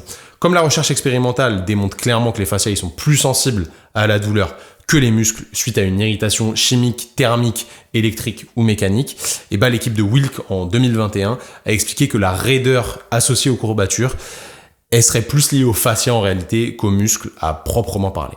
En gros, on s'est rendu compte que l'épaississement du fascia suite à un exercice qui créait des courbatures, c'était un facteur très très associé à l'intensité de ces courbatures ressenties. Moi, je trouve ça intéressant de ouf. Franchement, je trouve ça intéressant de ouf. Mais clairement, actuellement, on manque encore d'études qui examinent les approches spécifiques au fascia. Donc, c'est difficile de le conclure, mais peut-être que ce serait plus le fascia qui génère les courbatures plutôt que le muscle à proprement parler. C'est peut-être pour ça d'ailleurs que le massage fonctionne aussi bien sur les courbatures. Affaire à suivre. Bon, revenons-en à nos moutons. Peut-être que les courbatures, comme je disais, elles sont bénéfiques pour la progression. Donc peut-être que les limiter, si on va sur le long terme, pas juste en one shot, sur un tournoi comme j'ai pu prendre en exemple, bah ce serait pas le plus pertinent. Ok ? Sur le long terme, franchement, il n'y aurait pas forcément d'intérêt, sachant que c'est plutôt bénéfique d'avoir des courbatures. Sur le court terme, pourquoi pas ? J'ai pas de réponse claire à ce sujet, mais je te laisse te faire la tienne. Parlons maintenant du froid pour les blessures avec une lésion aiguë comme les entorses. J'ai pu parler d'entorses tout à l'heure. On s'est rendu compte là-dessus, c'est une étude qui a été faite par l'équipe de Van den Beckerom. Je pense que néerlandais peut-être, je sais pas. Faudrait que je regarde. Bon bref, ça fait pas très très américain, mais ça peut être américain. Bon bref, l'étude de Van der Beckerom, qui est une belle revue de littérature, eux ils ont conclu que malgré son utilisation clinique très répandue, les réponses physiologiques précises à l'application de glace, on les comprend pas encore très bien. Donc le recours à la cryo pour gérer les lésions aiguës des tissus mous comme pour une entorse, ça repose en vrai, selon eux, ça repose vraiment en grande partie sur des preuves anecdotiques. Donc on le fait, mais c'est extrêmement empirique. D'un point de vue physiologique, tout ce qu'on sait clairement, c'est que le froid, il limite le processus inflammatoire et il inhibe la douleur. Le froid, ça posséderait aussi un effet anti-hémorragique, on l'a vu tout à l'heure avec la vasoconstriction. Et ces bénéfices supposés, ils confèrent à la cryo en fait une utilisation importante en médecine du sport avec deux objectifs principaux. 1, diminuer la douleur. 2, diminuer l'inflammation. Et troisième objectif secondaire, limiter le saignement. Je pense que là-dessus, on est plutôt d'accord. Mais si on prend un petit peu de hauteur et qu'on libère notre esprit des dogmes, encore une fois, dans la zone 51, on est là pour se développer et essayer de réfléchir librement, on peut se rendre compte que c'est pas forcément ultra pertinent. Pourquoi ? Parce que dans une étude publiée en 2011, Takagi s'est intéressé à l'influence du froid sur la reconstruction musculaire après une blessure musculaire chez le petit raton. Donc désolé les petits ratons, je vous adore les petits rats, mais malheureusement on a été obligé de vous prendre pour faire des petites expériences. Donc ils ont pris 76 rats et ils leur ont fait une blessure musculaire et il y a la moitié qui a fait de la cryo et il y a la moitié qui a rien fait. Donc les résultats suggéraient que l'application de glace de manière précoce pouvait créer un retard sur la prolifération et la différenciation des cellules satellites. Et ça, c'est vraiment problématique. Donc en gros, si je résume, on limite l'inflammation naturelle avec le froid et du coup, ça limite la cicatrisation sur le moyen terme. C'est intéressant. À 28 jours post-lésion, donc 28 jours après avoir écrasé les petits muscles du rat, les auteurs ils ont également noté une formation de collagène plus importante autour de la fibre musculaire dans le groupe glaçage. Donc la cryo initiale précoce faite rapidement, ça a retardé et ça a aussi altéré la qualité de la régénération musculaire. Donc au final c'était contre-productif. Et ça, il faut vraiment bien mettre un point bien précis là-dessus. Ok, c'est chez le raton, mais c'est fort probablement la même chose chez l'humain. Donc en vrai, ça paraît logique. Le froid va empêcher l'inflammation, qui est un mécanisme qui initie la cicatrisation, c'est là pour ça, entre autres. Parce que oui, l'inflammation aiguë, c'est bien, je le répète, l'inflammation aiguë, c'est bien, c'est pas un gros mot, l'inflammation aiguë, c'est bien. Il ne faut pas lutter contre, parce que sinon on se prive d'une cicatrisation optimale. Du coup, on fait quoi ? Si on a trop mal, on peut glacer, sinon, on évite, tout simplement. C'est comme toujours, c'est une histoire de bénéfice-risque. À toi de savoir pourquoi tu le fais et à toi de intelligemment le doser. Donc je pense qu'on est OK pour le point 3, ça peut clairement diminuer les douleurs, mais après, est-ce que c'est intéressant de le faire ?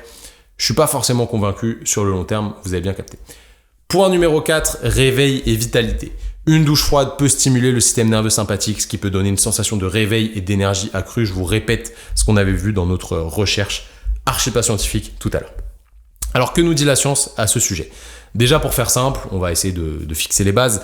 Le système nerveux autonome, il se divise en 2 systèmes. Le système nerveux sympathique et le système nerveux parasympathique. Le système nerveux sympathique qui prépare le corps à des situations qui exigent de la force et une perception accrue avec des sensations qui sont aiguisées et qui peut éveiller la peur, la colère ou l'excitation. À l'inverse, le système parasympathique, il nous freine et il favorise la descente. Quand j'ai appris ça, quand je faisais mes études de kiné, pour moi, parasympathique, pour m'en rappeler, je voyais un parachute qui freinait quelqu'un. Voilà, je pense que le mot vient de là de toute façon. Non, bref, le mot vient de para, évidemment. Mais t'as capté, si jamais t'es étudiant et que t'as besoin de t'en souvenir, grâce à moi, tu t'en souviendras très bien. Selon l'étude de Heindel qui est parue en 2004, l'exposition de la tête au froid, ça provoque une stimulation du système nerveux sympathique, probablement via la stimulation d'afférence sensible au froid. Bon bref, rien de très intéressant là-dessus. On retrouve exactement les mêmes résultats dans une étude de 2014 réalisée par l'équipe de Grigny, et pareil pour l'étude de Miller parue en 2019. L'exposition au froid stimule le système nerveux sympathique, ça semble vrai. Bon, c'est assez pertinent au final, vu que pas mal d'études bien menées vont dans le même sens. Il semble donc que l'exposition au froid stimule le système nerveux qui excitateur, donc en gros, ça t'excite. C'est pour ça que le matin, c'est vraiment une dinguerie et que je te conseille vivement de le faire le matin plutôt que le soir. Surtout si t'as la tête dans le cul le matin, ça va te mettre la bonne claque dont tu as besoin. Et comme je disais, par contre, le soir, c'est pas ouf, parce que le soir, tu devrais plutôt essayer de te calmer, donc d'appuyer plutôt sur la pédale parasympathique, pédale de frein, en mettant l'accent là-dessus. Donc tu peux faire des exercices de respiration, etc. pour baisser ton niveau d'excitation et mieux t'endormir. Je pense que tu vois l'idée.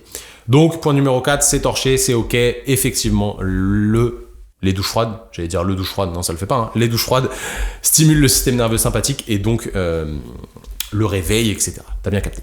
Point numéro 5, tuto beauté du jour. Est-ce que le froid améliore la qualité de la peau et des cheveux? Clairement, on va pas tergiverser. Il y a quasiment aucune étude de qualité à ce sujet. On a une étude marrante où ils ont foutu une vingtaine d'Européens dans des conditions similaires à celles de l'Antarctique et ils ont analysé les données physiologiques au niveau de la peau de leur visage suite à 4 ou 30 jours d'exposition à ces conditions et il s'avère que la peau du visage présentait une augmentation des niveaux de perte d'eau à travers l'épiderme et une augmentation de l'érythème. Donc l'érythème, qu'est-ce que c'est? C'est quand tu as des marques rouges sur la gueule parce que tu étais dans le froid, donc c'est pas ultra stylé, on va dire. Par contre, il y avait une augmentation du taux de mélanine et ça, c'est les pigments qui colorent la peau. Donc pour les zététiciens des familles, référence au premier épisode que tu peux retrouver par ici ou en remontant sur Spotify, sur Apple Podcast, sur Deezer. D'ailleurs, n'oublie pas, mets-moi une review 5 étoiles. Évidemment, je me casse la tête pour te produire du contenu de qualité. Aide-moi à monter dans les charts, s'il te plaît. C'est le minimum que tu puisses faire pour moi. Ça te prend 30 secondes. Bref, pour les zététiciens, c'est l'étude de Darlensky qui est parue en 2022. Donc, vous pouvez aller la checker si vous voulez. Qu'est-ce qu'on peut en conclure? Qu'effectivement, l'exposition à un climat froid et sec, important de le prendre en compte, peut modifier les propriétés cutanées. Pour les cheveux, on n'en sait rien, mais franchement, je pense pas qu'une douche froide, ça modifie les choses. Là, c'était de l'exposition au froid extrême, conditions de l'Antarctique. Bref, une douche froide, certes, c'est vasoconstricteur au niveau distal, donc ça va resserrer les pores, etc. C'est vrai, mais ça veut pas dire que ça améliore la qualité de la peau. Je pense que là, c'est clairement surcoté, et de toute façon, on n'a aucune justification scientifique là-dessus. Donc ça, c'est clairement un peu un mythe, les amis. Passons au point suivant, point numéro 6.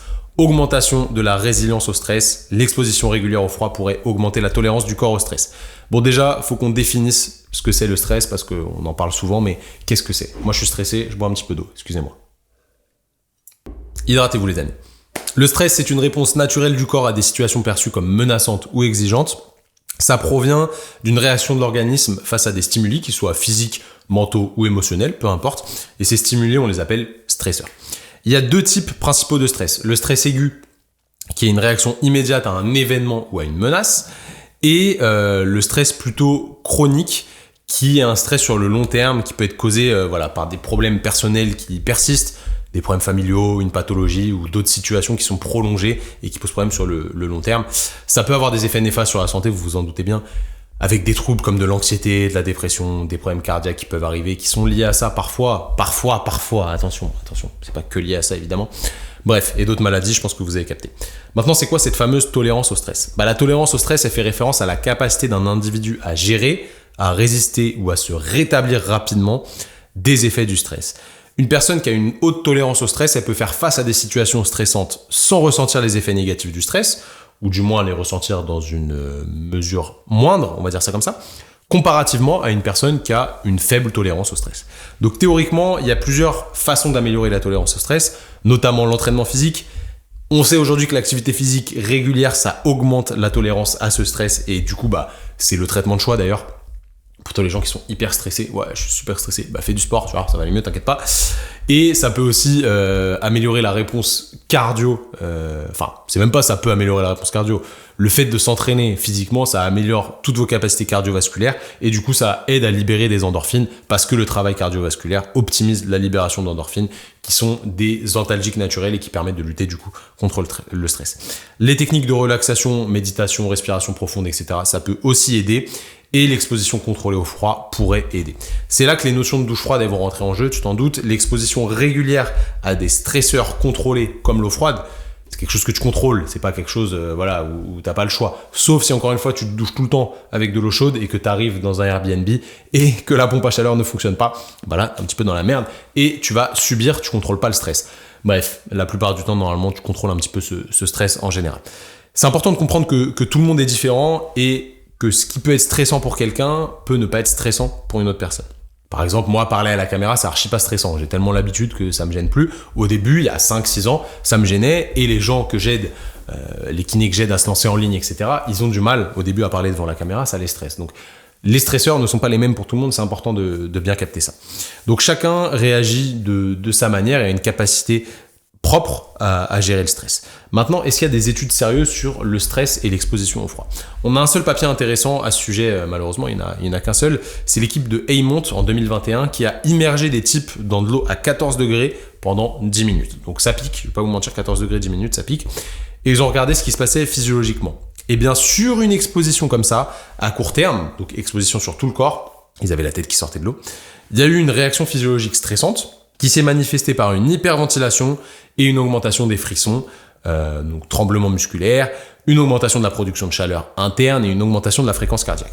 Cette exposition au froid, elle a aussi induit la libération importante des hormones du stress, à savoir l'adrénaline, en réalité on dit plutôt épinéphrine, mais on va faire simple, on va dire adrénaline, et la norépinéphrine et le cortisol. Cortisol, hormone du stress, très très important. Ça, c'est les hormones qui excitent ton système. Donc, ça revient un petit peu à ce qu'on a vu avant avec le système sympathique. C'est les hormones du stress. Donc, c'est effectivement stressant. Effectivement, l'exposition à l'eau froide est stressante. Donc, pourquoi on dirait que le froid augmente la résilience au stress, sachant que le froid est stressant? Je pense qu'en fait, derrière tout ça, il y a un raisonnement hypothétique où on se dit, petit à petit, mon corps va s'y adapter et il sécrétera potentiellement moins ces hormones lors de l'exposition au froid. Et globalement, je serai plus à même de bien réguler la sécrétion de ces hormones stressantes. J'entends l'idée, et clairement, moi, mes croyances, elles font que je partage cette idée. Je vais pas mentir, mes croyances font que je partage clairement cette idée. Mais malheureusement, je peux pas te le justifier actuellement via une étude de qualité. Ça veut pas dire que c'est pas vrai, mais c'est juste que c'est pas justifiable pour le moment. Mais clairement, c'est une piste de recherche ultra intéressante. Donc je pense que t'as bien capté le point numéro 6. Maintenant, il nous en reste 3 à traiter. On est parti pour le point numéro 7. On se rapproche de la fin, t'inquiète pas. L'amélioration de la régulation thermique du corps. On pense que la prise régulière de douche froide, elle peut améliorer la capacité du corps à réguler sa température dans différentes conditions environnementales. Et là aussi, je pense qu'en fait, on raisonne de manière hypothétique. Malheureusement, j'ai 0 étude à te citer. Je te donne donc mon avis personnel à ce sujet. Ouais, ça paraît logique, hein. Mon expérience personnelle, elle vaut pas beaucoup, mais si j'ai rien à te citer à ce sujet, je vais te donner l'expérience de quelqu'un qui pratique ça depuis plusieurs années. Moi, je pense que c'est un peu vrai dans la limite du raisonnable, parce que en gros, quand il fait froid, j'ai froid, mais je subis pas. Et quand je compare à des gens qui ne font aucune exposition au froid, ils souffrent de ouf. Donc, je te le disais tout à l'heure, j'ai été capable de rentrer dans un lac à des 0 degrés pendant 1 ou 2 minutes. J'ai marché sous la neige pendant plusieurs heures sans être gêné. Je me suis roulé dans la neige, etc. sans aucun problème. Est-ce que mon corps, il est plus fort qu'avant l'époque où je m'exposais pas au froid? Je pense pas, clairement pas. C'est juste que mentalement, en fait, j'ai accepté que c'était qu'une sensation et que j'allais pas en mourir si je contrôlais bien les variables externes. Donc, si tu fais le zozo à te foutre dans l'eau à 0 degré pendant 12 heures, mec, tu vas finir juste comme DiCaprio dans Titanic. Et ça va pas le faire. Cette fois-ci, on appellera pas Céline Dion pour chanter. On dira juste que t'étais con, tout simplement. Donc, encore une fois, scientifiquement, il y a rien de probant. Dans ma pratique, il y a des petits trucs qui me font penser que c'est potentiellement positif, effectivement, mais on peut pas vraiment conclure. Fais gaffe, ne finis pas comme Leonardo. Attention. Allez, 8e point, il nous en reste plus que 2. Énorme point celui-là, vraiment celui-là. Énorme point, le froid et la perte de poids. C'est vraiment un gros morceau. On va regarder ce que ça dit du côté de nos amis les souris pour commencer. Ouais, mesquines, hein, on commence tout le temps sur elles, les pauvres. C'est ce qu'ont fait les chercheurs de l'équipe de Lim en 2012. Ils ont exposé des rongeurs au froid et ils ont regardé l'activité thermogénique du tissu adipeux brun. Alors, après une exposition d'une semaine à 4 degrés, les souris adultes elles présentent une transition significative du tissu adipeux blanc vers le tissu adipeux brun. Chez ces souris, l'exposition au froid stimule la thermogénèse en augmentant les mitochondries et le métabolisme des rongeurs. Bon déjà, c'est quoi la graisse brune? Important de bien capter ça. La graisse brune, on la retrouve dans le cou, au-dessus des clavicules, près de la colonne vertébrale et près du cœur. Ce tissu adipeux, il est brun parce qu'il contient beaucoup de mitochondries, chose dont on vient de parler, et c'est véritablement en fait des petites fournaises qui créent de l'énergie à partir du gras. Comment ça se produit? Les mitochondries elles sont capables de produire de la chaleur en brûlant directement des graisses, et lorsque le corps est exposé au froid, la graisse brune elle consomme une quantité significative d'énergie déjà stockée dans ses cellules sous forme de petites gouttes de gras, on va dire ça comme ça. En fait, c'est ce qui rend ce tissu si unique et essentiel dans la lutte contre le froid et dans la protection des organes vitaux en réalité. De l'autre côté, on a la graisse blanche qui permet de stocker l'énergie sous forme de graisse dans les adipocytes pour une utilisation future. La graisse blanche elle sert aussi d'isolant, on va dire ça, d'isolant thermique. Ça vous protège du froid, quoi. C'est comme une couche d'isolant pour vous protéger. Donc les gros, généralement, ils peuvent avoir moins froid que les tout maigres, vous vous en doutez. Donc la grosse différence entre les deux, c'est que le rôle principal de la graisse brune, c'est de générer de la chaleur en brûlant des lipides, et le tissu adipeux blanc, il sert pas forcément à grand chose à part vous protéger entre guillemets du froid, mais de manière un petit peu passive. Maintenant, j'ai parlé du métabolisme. Qu'est-ce que c'est que le métabolisme? Tout le monde parle de métabolisme aujourd'hui. Le métabolisme, c'est l'ensemble des réactions chimiques au sein de l'organisme. Ça inclut la digestion des aliments, leur décomposition en nutriments, l'assimilation des nutriments, la production et le stockage d'énergie.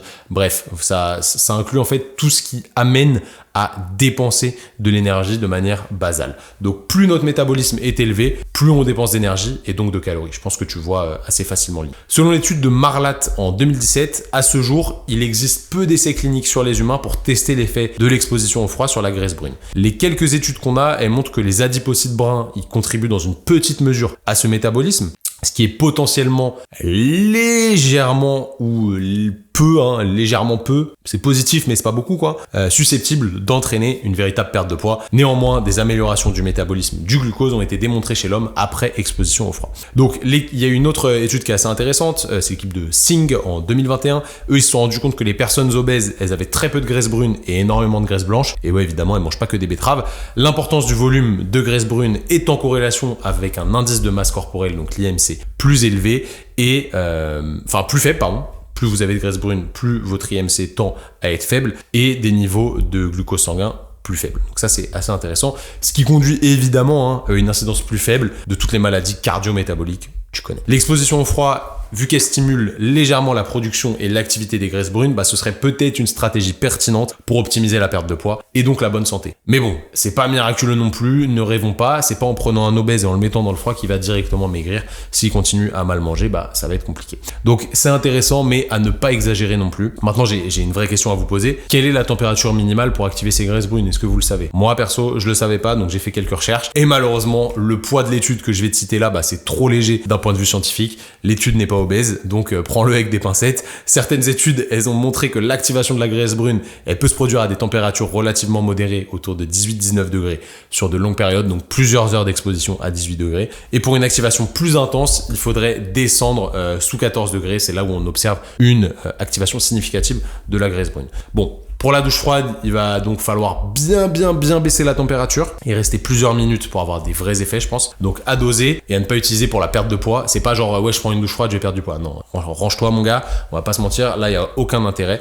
Donc voilà, c'est potentiellement intéressant, mais à doser évidemment. Fouf, on a bien bossé, hein. La zone 51, c'est du sérieux, les amis. Place au dernier point maintenant, la dépression. Le froid, il stimule effectivement la production d'endorphines, ça c'est assez clair. On l'a vu tout à l'heure, donc on va pas répéter ce point-là, et on va faire le lien avec la dépression. Donc on va parler de la dépression. Attention, on va éviter de faire une Thibaut in shape, pas de panique. Bravo Thibaut d'ailleurs pour tout ce que tu fais. Si tu m'écoutes, je pense pas que tu m'écoutes, mais j'aime bien ce que tu fais. T'es une sacrée machine de travail, mec. Bref, la dépression, c'est un trouble de l'humeur qui figure parmi les causes principales d'invalidité dans le monde. C'est un vrai fléau, c'est une folie, et c'est de plus en plus répandu. Bon, il y en a quand même bien plus dans les pays développés que dans les pays en voie de développement. Je vous laisse réfléchir à pourquoi. L'équipe de Shevchuk, c'est le frérot de Shevchenko, le gars, s'est intéressé à cette problématique en 2008, et ils ont posé des hypothèses sur la raison de l'apparition de cette pathologie. Selon eux, la dépression, elle peut être due à deux facteurs. D'abord, un mode de vie dépourvu de certains facteurs stressants physiologiques subis par les primates au cours des millions d'années d'évolution, comme des changements de température corporelle, par exemple l'exposition au froid, comme par hasard. Car selon eux, en fait, ce manque de stress thermique, il peut entraîner un fonctionnement inadéquat du cerveau. Ensuite, évidemment, ils mettent en lien un patrimoine génétique qui prédispose potentiellement un individu à être affecté plus gravement par la dépression qu'un autre individu sans ce bagage génétique. Et pour tester leurs hypothèses, en fait, ils ont fait prendre des douches froides à des personnes dépressives avec une température aux alentours de 20 degrés pendant 3 minutes. En vrai, c'est froid, mais franchement, ça va. Et en plus, c'était précédé d'une diminution progressive de la température sur 5 minutes pour rendre la procédure moins choquante pour ceux qui étaient un petit peu plus fragiles. Et ils ont fait ça 1 à 2 fois par jour, pas mal, sur plusieurs semaines. Comme on l'a vu, l'exposition au froid, j'ai dit tout à l'heure, ça stimule le système nerveux sympathique et ça augmente le taux sanguin d'endorphine et de noradrénaline. Il s'avère que du coup, leur expérience, elle est assez intéressante, mais pas assez puissante d'un point de vue statistique pour valider l'hypothèse. Pourquoi ? Parce qu'en fait, ils ont fait ça sur trop peu de personnes et surtout sur des personnes qui n'avaient pas des symptômes de dépression assez élevés pour qu'on dise ouais c'était vraiment de gros dépressifs. Donc ça c'est assez problématique, mais malheureusement on n'a rien d'autre à se mettre sous la dent. Donc au final ils ont montré que les douches froides peuvent diminuer les symptômes dépressifs. Sur le long terme ils ont vu que il y avait moins de symptômes dépressifs chez les personnes qui prenaient les douches froides, mais malheureusement le poids n'est pas exceptionnel. Ok, je suis un peu dubitatif. Why not ? Ça semble pas magique, hein, comme tout évidemment. Donc pourquoi pas, mais ça manque peut-être un petit peu d'études bien réalisées à ce sujet. Donc voilà pour le laboratoire de Dexter. Maintenant, moi je vais te donner mon point de vue personnel. On va être un peu plus pragmatique et on va résumer tout ce qu'on a vu. Et on va voir les bénéfices factuels de la douche froide. Clairement, la douche froide, c'est plus rapide qu'une douche chaude où tu vas prendre ton temps et tu vas prendre plaisir. Du coup, c'est moins cher, plus écologique. Pensez à la planète les refs. Clairement, ça te prépare à l'imprévisible. Ça, on peut pas le nier. Le jour où ta chaudière elle marche pas, je l'ai dit tout à l'heure, mon gars, t'en as rien à foutre, t'es pas gêné, tu prends ta douche et ça te gêne pas. C'est comme tous les jours, quoi. Celui qui est pas habitué, il va souffrir sale. Vraiment sale. Troisième point important, ça te réveille sa mère. Clairement, on l'a vu, ça stimule le système nerveux sympathique à fond. Et ça, c'est pas négligeable. Franchement, c'est un must-have le matin. Cadeau, hein, et vu que tu vas le faire le matin à partir de maintenant parce que tu as bien compris les bénéfices de la douche froide, ce sera aussi en fait ta première petite victoire de la journée. Et la réussite attire la motivation qui attire la réussite. Ça repousse aussi la récompense immédiate. Clairement, tu souffres et après, t'es bien. Ça te fait du bien post-exposition au froid. Et la douche chaude, c'est complètement l'inverse. T'es bien et après tu sors, il fait froid de ouf. Du coup, tu repousses la sortie de la douche, etc., etc. Et ça, c'est ultra important en fait pour moi pour se discipliner, apprendre à être plus patient et à mériter les choses que tu en retires. Donc en fait, tu retires de tout ça une certaine fierté de t'être exposé au froid. T'es fier de toi, t'es fier d'avoir fait le truc et tu te dis ouah, je suis solide. Donc en vrai, ça te lance sur le pouvoir des bonnes habitudes. Ça lance un vrai phénomène d'habitude saine. Ouais, c'est ça, parce que est-ce que tu penses vraiment qu'un mec qui se force à prendre des douches froides tous les jours, il a une hygiène de vie complètement éclatée à côté? Je pense que tu as la réponse. Peut-être que ces derniers points, en fait, la fierté, repousser les récompenses immédiates, etc., c'est ça qui peut jouer sur la dépression, ce qu'on a vu juste avant. Donc se prouver que tu es capable de voir les choses à long terme, de te faire souffrir pour ton bien, pas en mode récompense immédiate, te féliciter, être fier de ce que tu fais, etc. Je pense que c'est plutôt bénéfique. Moi, personnellement, je l'explique comme ça, le rôle qu'a l'exposition au froid sur tout ce qui est cognitivo-comportemental. Pour ce qui est perte de poids, on va pas se mentir, rien de flagrant. Augmentation du système immunitaire, rien de flagrant non plus. Gestion du stress, rien de flagrant. Il faut pas exagérer. Bref, voilà pour cette revue sur les douches froides. Tu trouveras pas plus complet sur Internet et plus scientifique, clairement, tu trouveras pas.